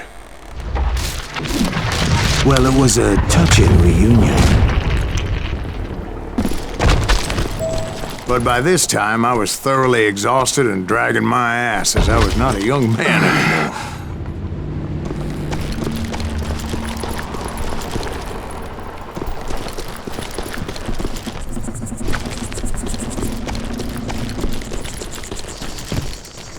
Kill that SOB! Make him bleed! Send him to perdition! Finally, I found those boys. Or more precisely, they found me. Disgracer, Kid Curry has me! Out of here, that damn fruit!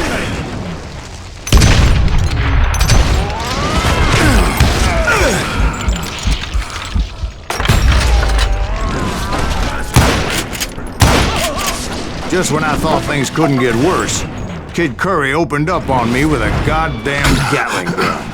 It was hidden in this tunnel and pretty well shielded.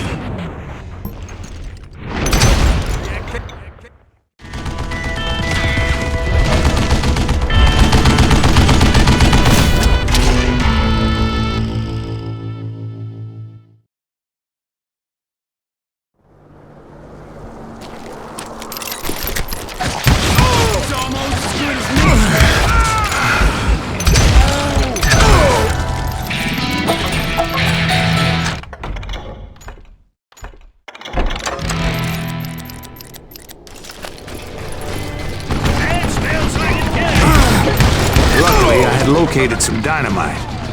I still, however, had my work cut out for me.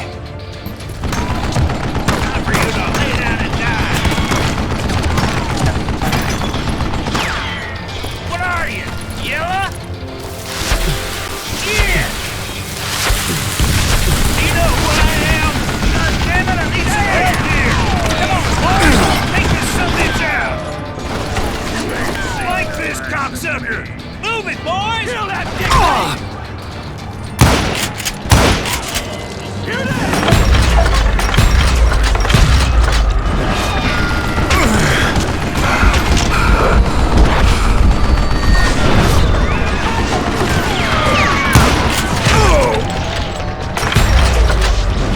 You can't beat me! Are you kidding me? He's gonna beat that bastard! Give me a hand here, Put you a goddammit. new smile! Come here! This is the last mistake you'll ever make! This is gonna hurt!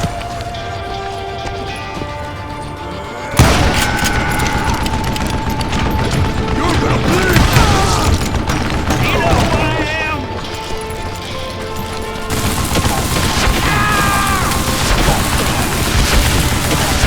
Eventually, I brought that tunnel down. And that's when I met Kid Curry himself. He had decided to stop pussyfooting around and deal with me personally.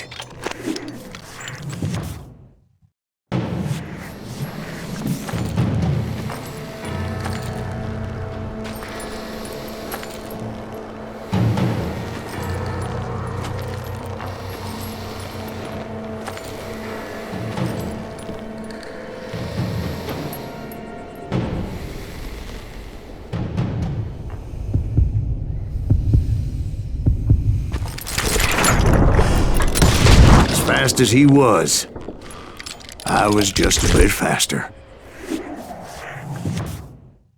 And as he lay wounded, I demanded to know the whereabouts of Roscoe Bob Bryant. He shouted at me. "Is that what this is about? Bob went with Butch and Sundance to South America. You ain't never finding him."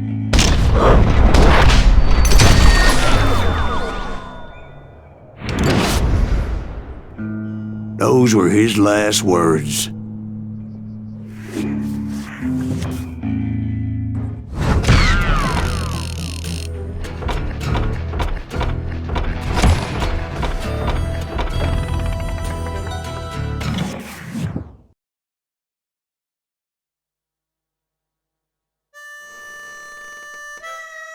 So, Bob Bryant got away?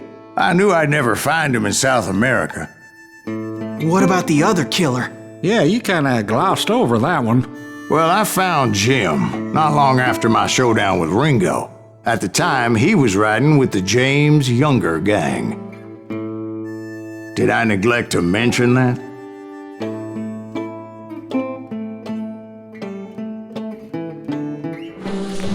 Jesse James? The greatest outlaw who ever lived? Jesse and his kin rode with Quantrill when he raided Lawrence, Kansas, and killed near 200 people, boy. Nothing great about that. And from there, him and his brother went on to rob banks and trains from Kansas to Missouri. Which is why there was such a rich bounty on their heads. 40 grand for both of them, dead or alive. That's one hell of a payday.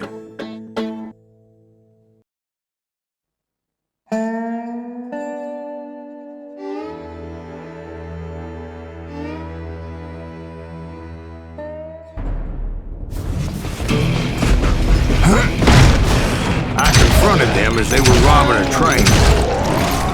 Bullets were flying at me from every which way. But I knew I'd have to fight my way forward if I was gonna find this Jim.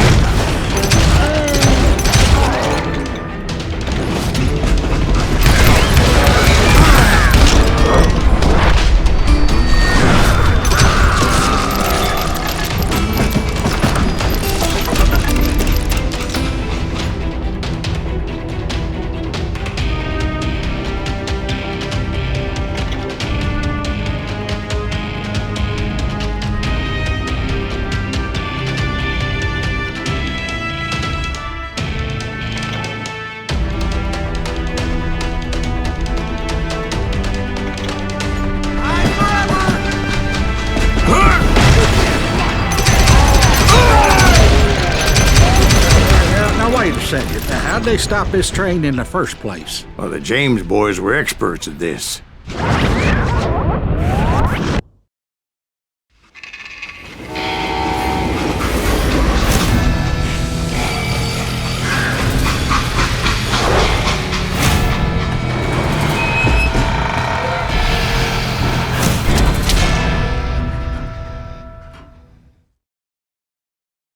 They hopped a freight train having heard there was a big payroll in the express safe.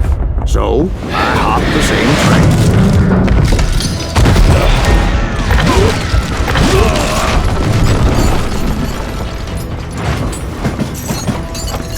The James Younger gang was decimated after that little fiasco they had in Northfield, Minnesota.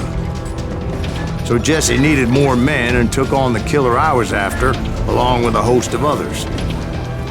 I was hoping to find my man and put a bullet in his head. Climbing around that train, I must have swallowed 100 damn bugs before I reached that... James Younger gang pulled the first train robbery west of the Mississippi. Sounds like you hold them in high regard. Everyone knows they were the most famous outlaw gang ever.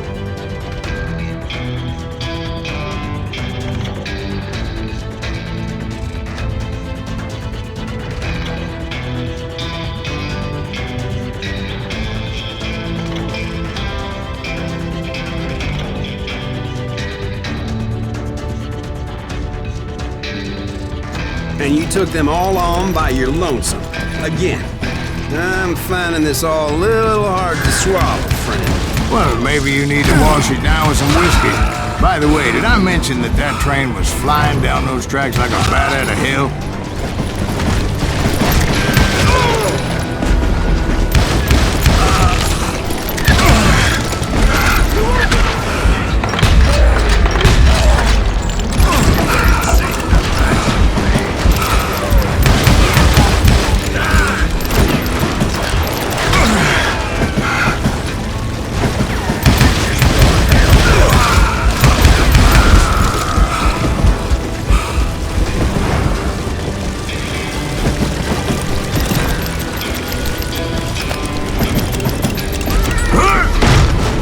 Anyway, excuse me, Ben. Where would I find the gentleman's facilities? Suddenly I have an urgent need to drain my one-eyed snake. Well, I've had more than a few drinks, and I've been sitting here for quite a spell. Right through there. Let me show you.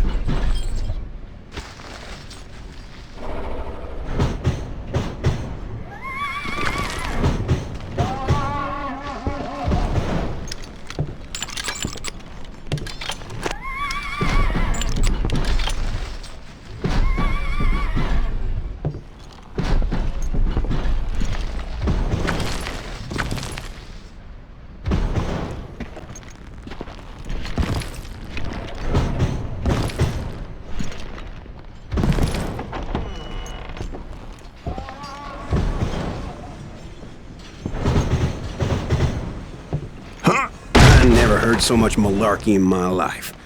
You think he's bullshitting us? You don't think he's Silas Greaves? I think he's just some old drunk looking for some free liquor.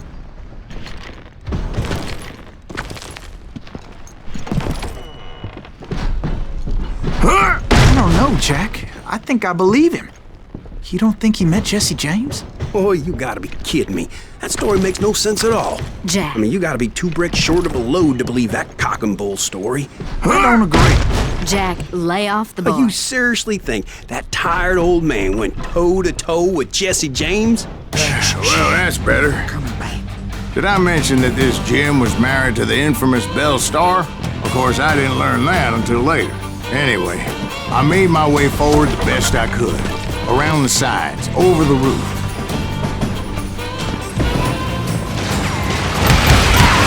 At some point, some sumbitch saw me and shouted out, "It's a damn Pinkertons!" It's a damn Pinkertons! Now, I never worked for that limey cocksucker, but I guess they assumed I was one of his assassins. Those evil bastards firebombed Jesse's mother's house and killed his stepbrother. It was no wonder each and every asshole on that train wanted to be dead. Everybody's always mistaking you for somebody else, aren't they? Why is that, I wonder? Don't rightly know, Jack. I'm just telling you how I remember. I bet you are.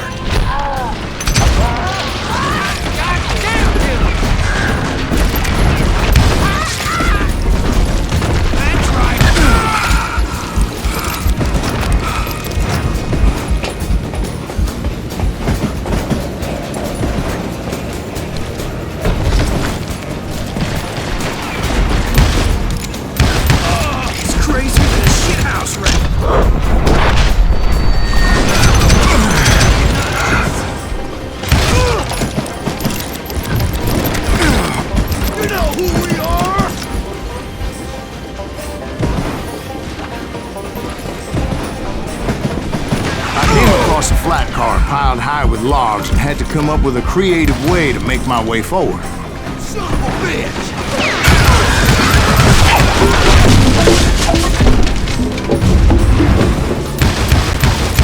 I wondered if I was ever gonna find the front of that train, or the bastard I was after. Jesse hired a damn army after Northfield. Guess he didn't want to be outgunned like that ever again. Right about then, I was attacked by some asshole on a Gatling gun. Yeah, seems like you run into a lot of them. Asshole? Gatling guns. Yes, I did. Now, I don't remember how I took it out. It was either a bullet or dynamite. Where would you find dynamite? Does it really matter, Jack? You're messing with the flow of the story here.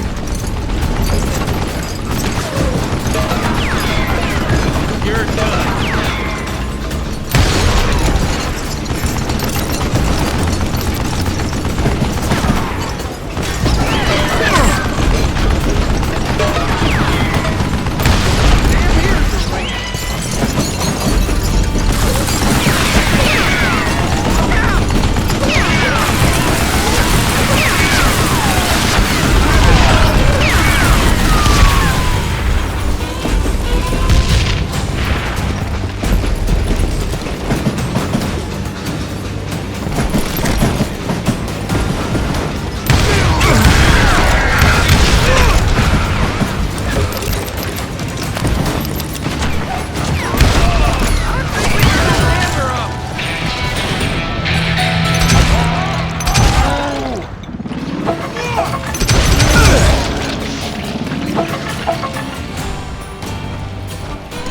I was looking for Jim and shooting any son of a bitch stupid enough to get in my way. And that included Jesse James himself.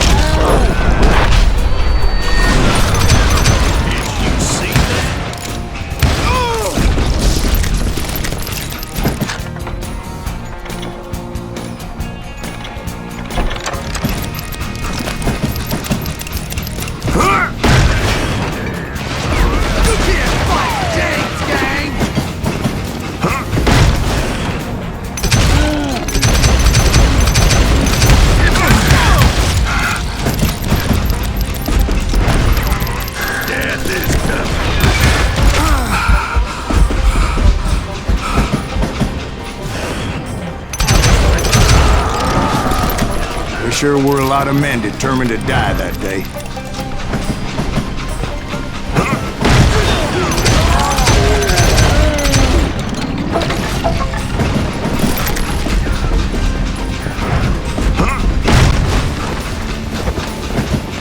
It was then that Jesse detached the express car from the rest of the damn train.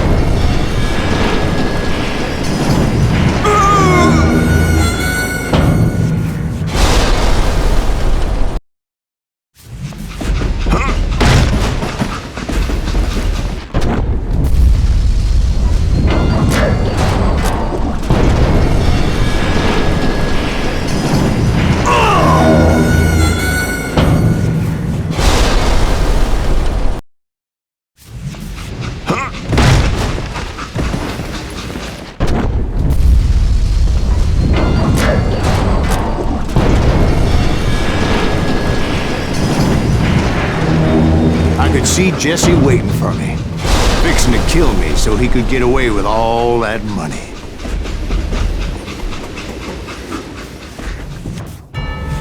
You had a showdown with Jesse James?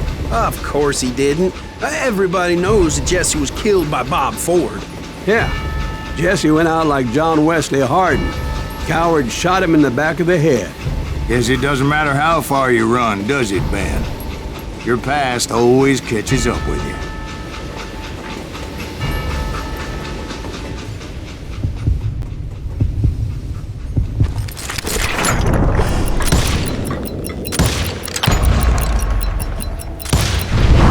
Yeah, I didn't kill Jesse James. Just wounded him bad enough to convince him to hang up his guns. What about that Jim fella? What happened to him? I figure he was up front with a gun to the engineer's head. That bastard slipped away again.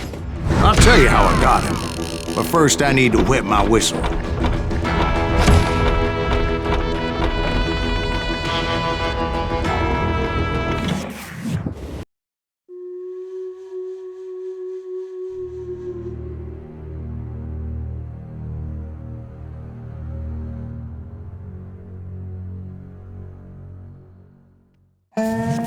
After my showdown with Jesse, I continued to track his brother, Frank, and that son of a bitch, Jim. I followed those bastards into the high mountains as they were going to ground. What mountains would that be? Somewhere in the Ozarks, I believe. The perfect place to hide out from the authorities.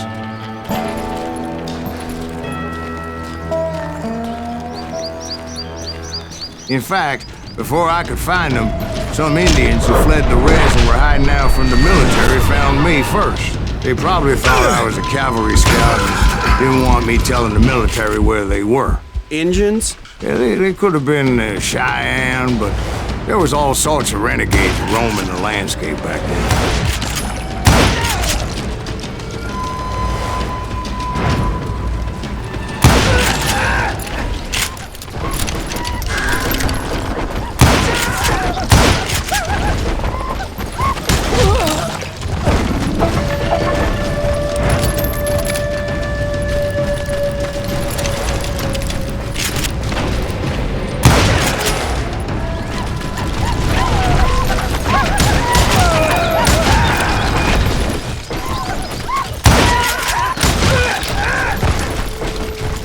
Hey, how about another whiskey, Ben?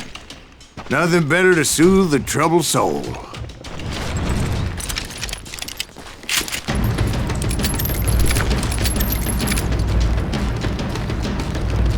Now, where was I? Indians, right. I had more than my share of run-ins with the red man. Like that time... Did I tell you about Grey Wolf? Yes, sir. You did. Of course I did. In fact, I can still remember that old medicine man's words. Jesus Christ, we're back to that again? You carry great darkness in your heart.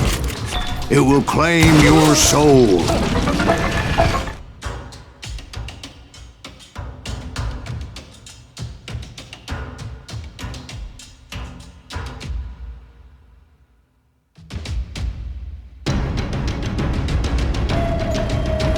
You will come to this place again and kill many more men. And the darkness will grow until it consumes everything you are.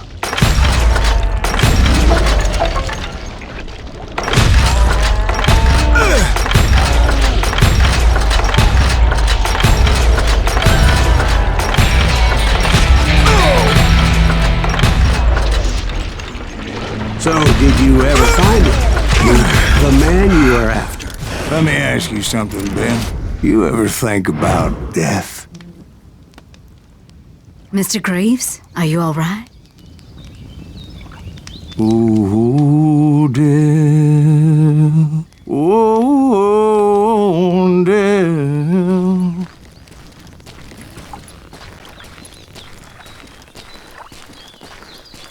Won't you spare me over till another year? What is this that I can't see with ice cold hands taking hold of me? Well, I am death, none can excel. I'll open the door to heaven or hell. Oh, death. Oh, death. Won't you spare me over till another year? Oh, death. Someone would pray. Could you wait to call me another day? Oh, death. Oh, death, won't you spare me over till another year? So, are you gonna answer the question? What question is that? Jim Reed. Did you ever find him? Reed was indeed that son-bitch's surname. That's right, Ben. A despicable character. I remember him laughing like a hyena that cold morning they lynched me and my brothers. He was intent on avoiding my vengeance, but nothing was gonna stop me. Nothing.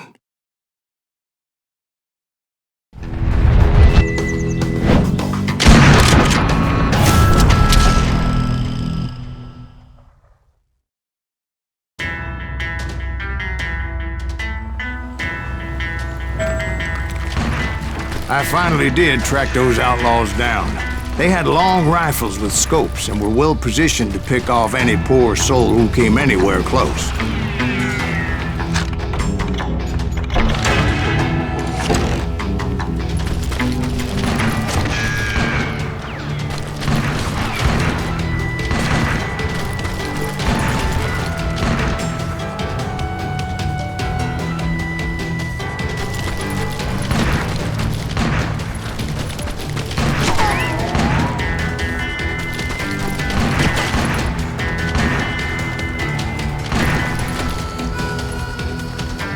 I'm guessing Frank James believed I was responsible for the demise of his brother Jesse. I couldn't really disagree with the man, as I thought Jesse was dead then as well.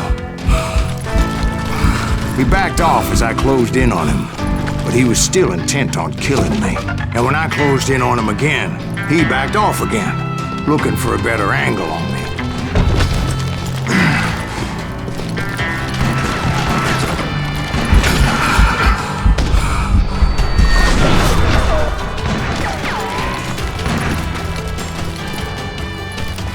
Hell, I can't fault Frank for wanting his revenge, as I was there for the same damn reason myself.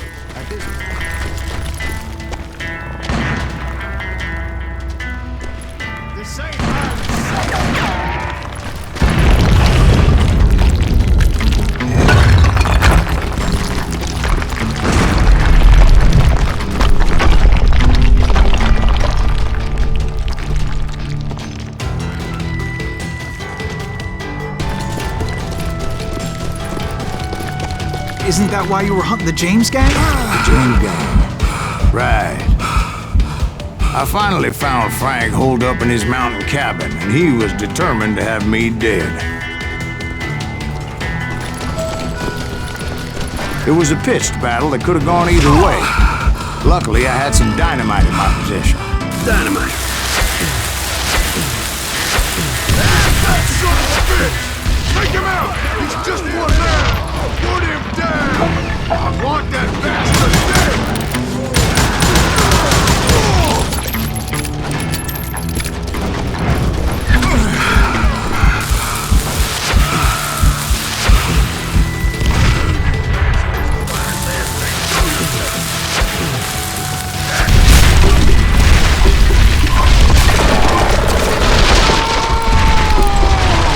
That old shack? Well, it went tumbling right off that cliff.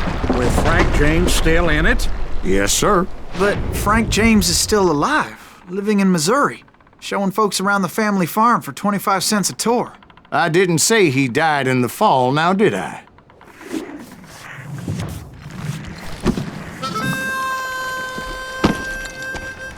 I'm done with this damnable outlaw life! Kill me, don't kill me, do what you will! At this point, I just don't give a shit! I explained to Frank that I had nothing against him personally and that I was looking for someone else. You want Reed? Have at him! I never did like that bastard! I am done here! We parted in peace as Frank pointed out the path to my prey before making his way back down the hill.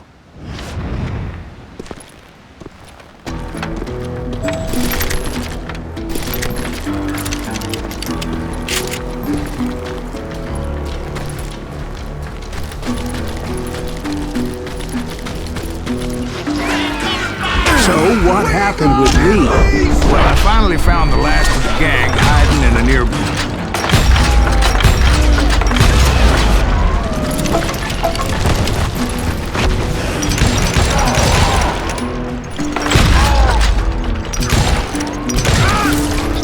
But rather than wander in willy-nilly, I decided it would be better to smoke that sumbitch out.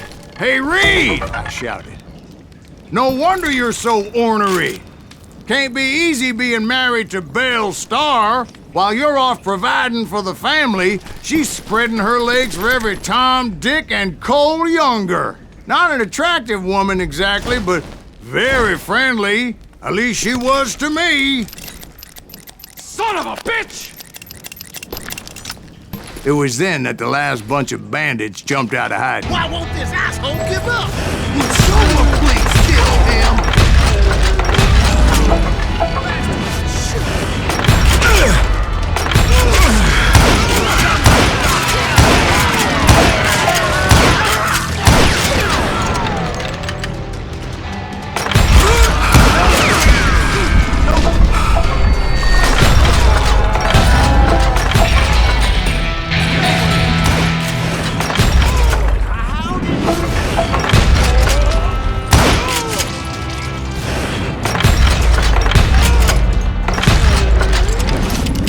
Eventually, it was just me and Reed. I had waited a long time to face him down, so I could repay him for what he did to my brothers.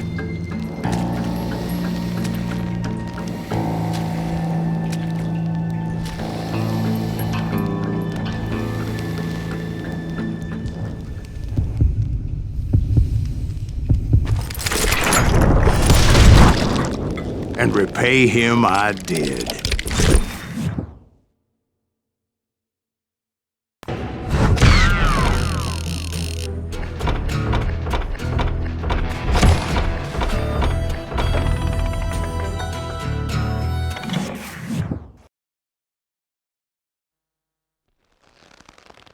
Well, I don't know about you boys, but I'm pretty beat. Well, it's too damn bad you never found that Bob character. Seems a shame you never had to pay. Well, funny thing about that, I did have one more chance at him.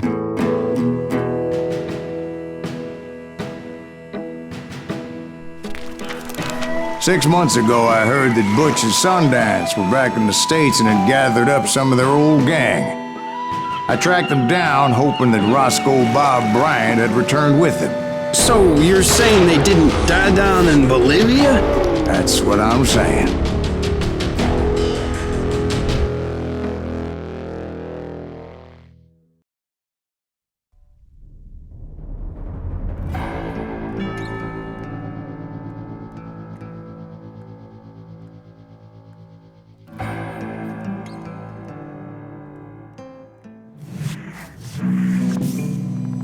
"40 years I had waited to get my hands on the last of my brother's killers. Not even an army of demons could have stopped me now.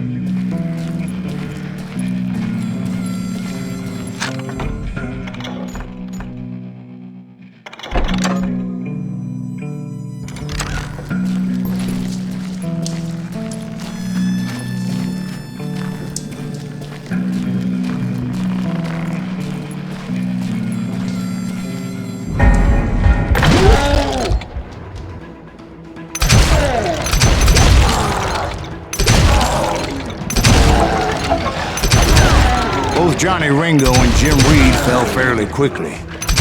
But the last one, Roscoe Bob Bryant, that son of a bitch had managed to escape my vengeance time and time again. I couldn't even be certain I'd recognize him after all those years. By now, he had to be close to 70. But for all you know, he could have been dead. That thought had indeed crossed my mind, as did others. For instance, did my thirst for vengeance turn me into something worse than the man I was after?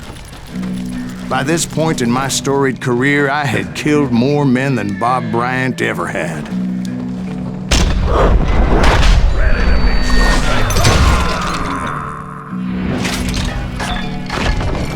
Nothing could stop me from taking his life. I'd been after that killer forever, from the time I rode with Billy the Kid. But that chapter of my story you already know. Chapter of that fairy tale, you mean? Suddenly, it was 1910. There I was, an old man roaming a ghost town dead almost 2 decades.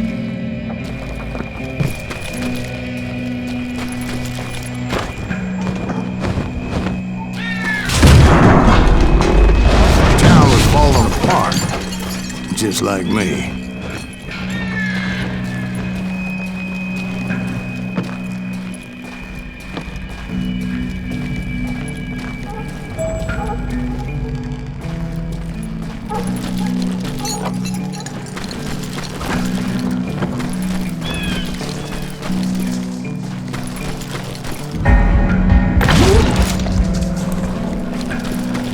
But I wasn't about to call it quits.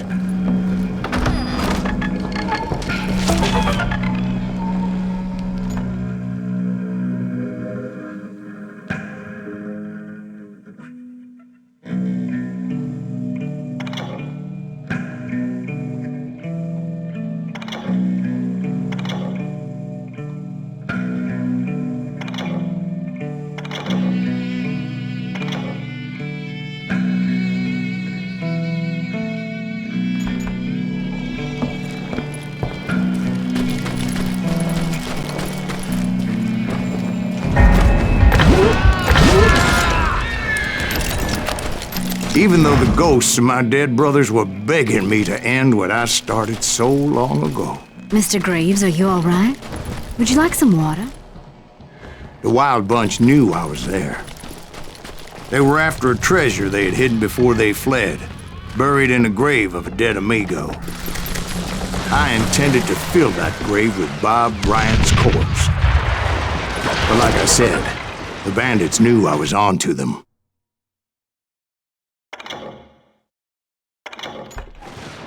They lured me in and hit me with everything they had.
But you obviously prevailed since you're sitting here telling us the tale.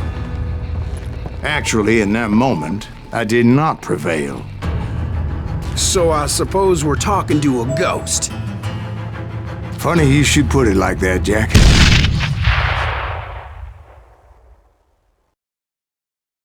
Because when I woke up... From the dead? There was silence all around me.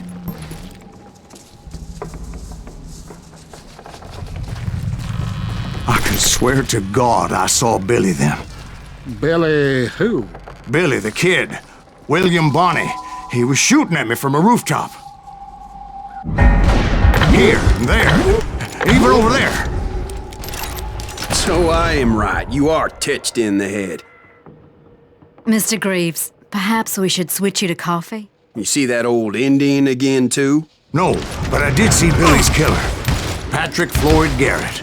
He came at me guns a-blazing. But I knew that old war horse had died 2 years before.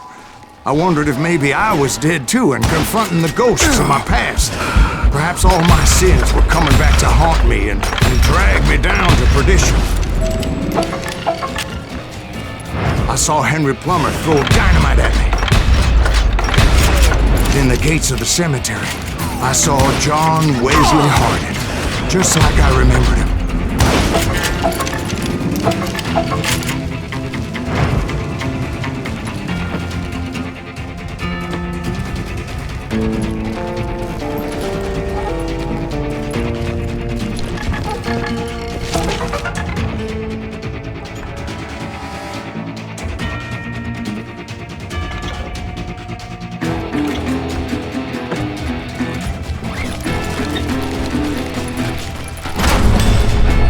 Robert Ollinger appeared with his terrible double-barrel shotgun.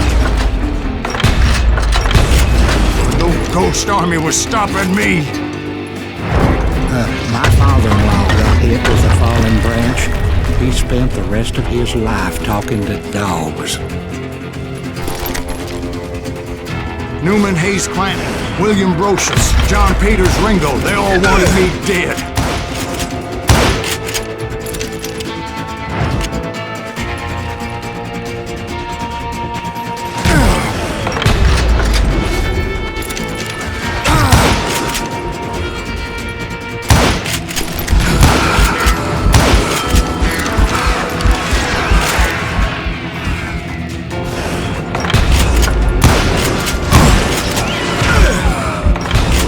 The Dalton brothers, Robert and Grattan, guardians of the Garden of the Dead.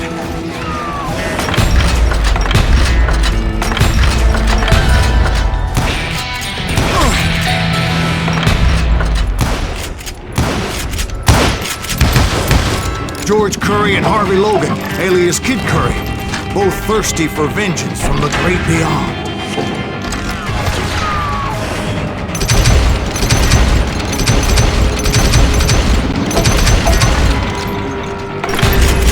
Jesse, Woodson, James, and Jim Reed. Each one deader than the next. I thought I would go crazy. Thought?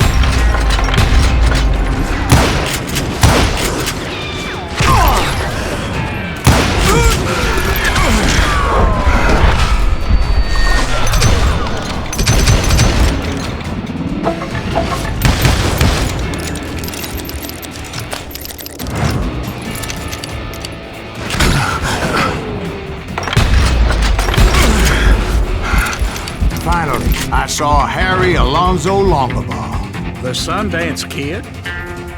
Like a general leading his legion of the dead. You told us before that you see him alive. He was alive.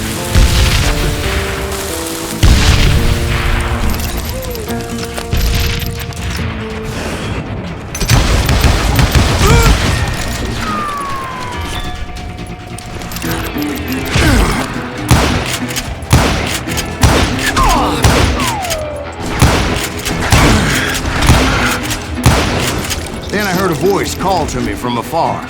It was Robert Leroy Parker, a.k.a. Butch Cassidy, coming at me from out of the fog. Thanks for taking care of that bastard.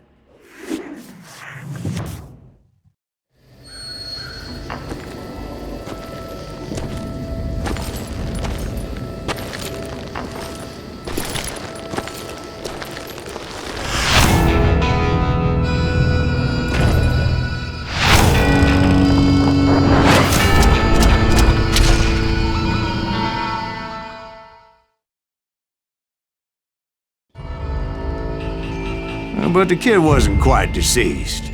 Not yet. Takes more than one little bullet to kill the likes of me, partner. Those two looked like they hadn't seen each other for quite a while. Clearly, they were no longer amigos. Shit. I was hoping I wouldn't have to kill you. You won't have to, Butch. I'm killing you first. I asked them about Bob Bryant, but they were too busy with their own heated conversation. Let me get this shit straight. You want my money and the love of my life? You frittered it all away, Butch. Etta's mine. So is that damn money. I didn't want to shoot anybody until I had an answer to my question, but those boys didn't give me much of a choice.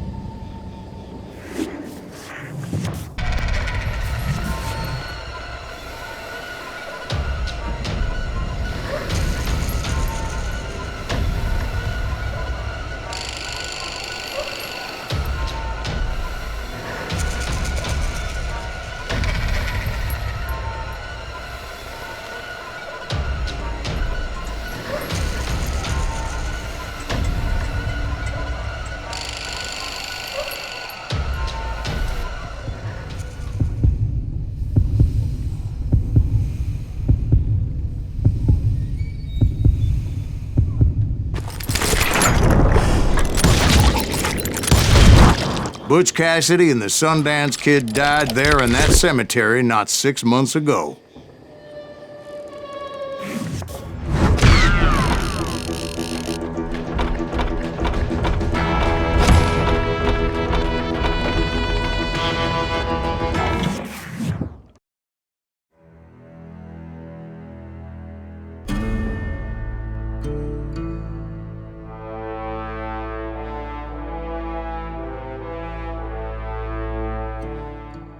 Butch Cassidy and the Sundance Kid were killed by the Bolivian army. Everybody knows that. That's the legend, but it ain't the truth.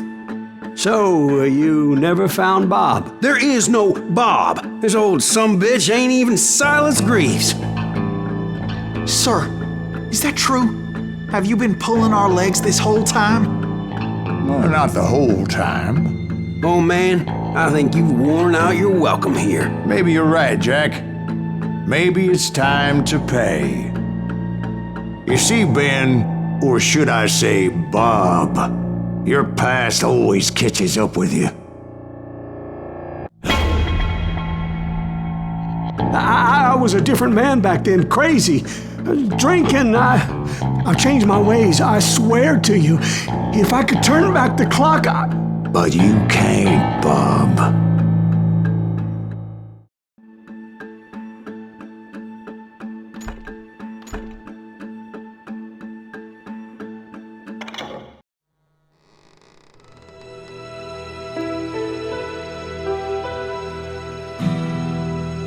Why'd you toy with me like that? Telling those tales, knowing all along.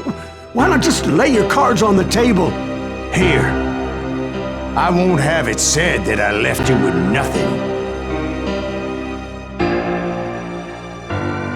That's how you want it? So be it.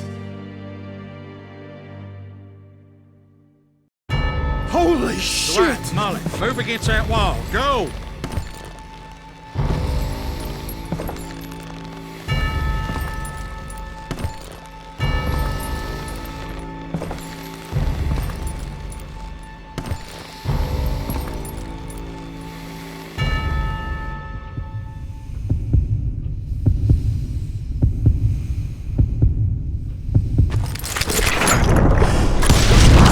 Oh my God! Oh, Jesus!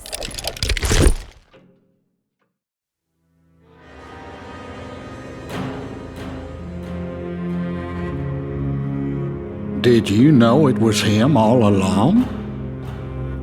Cassidy told me Bob was in Abilene before he died. But I wasn't sure Ben was my man until he revealed how much he knew about Ringo and Reed. The coin, of course. Well, that was the last nail in that particular coffin. I better go get the sheriff. You okay, boy? You're looking mighty shook up. Dwight, maybe you best go home. Young Eisenhower here is leaving for West Point tomorrow. He shouldn't get caught up in something like this. I think I might head out myself at this juncture. Unless you want to stop me, Jack. No, sir, Mr. Greaves. So where you going now? Now that you had your revenge? Doesn't really matter, does it? As I've sold my soul for it, and will never again walk with those I have lost.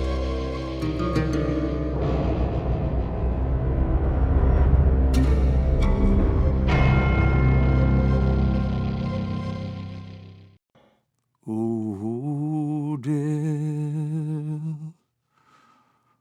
Oh, dear. Won't you spare me over till another year?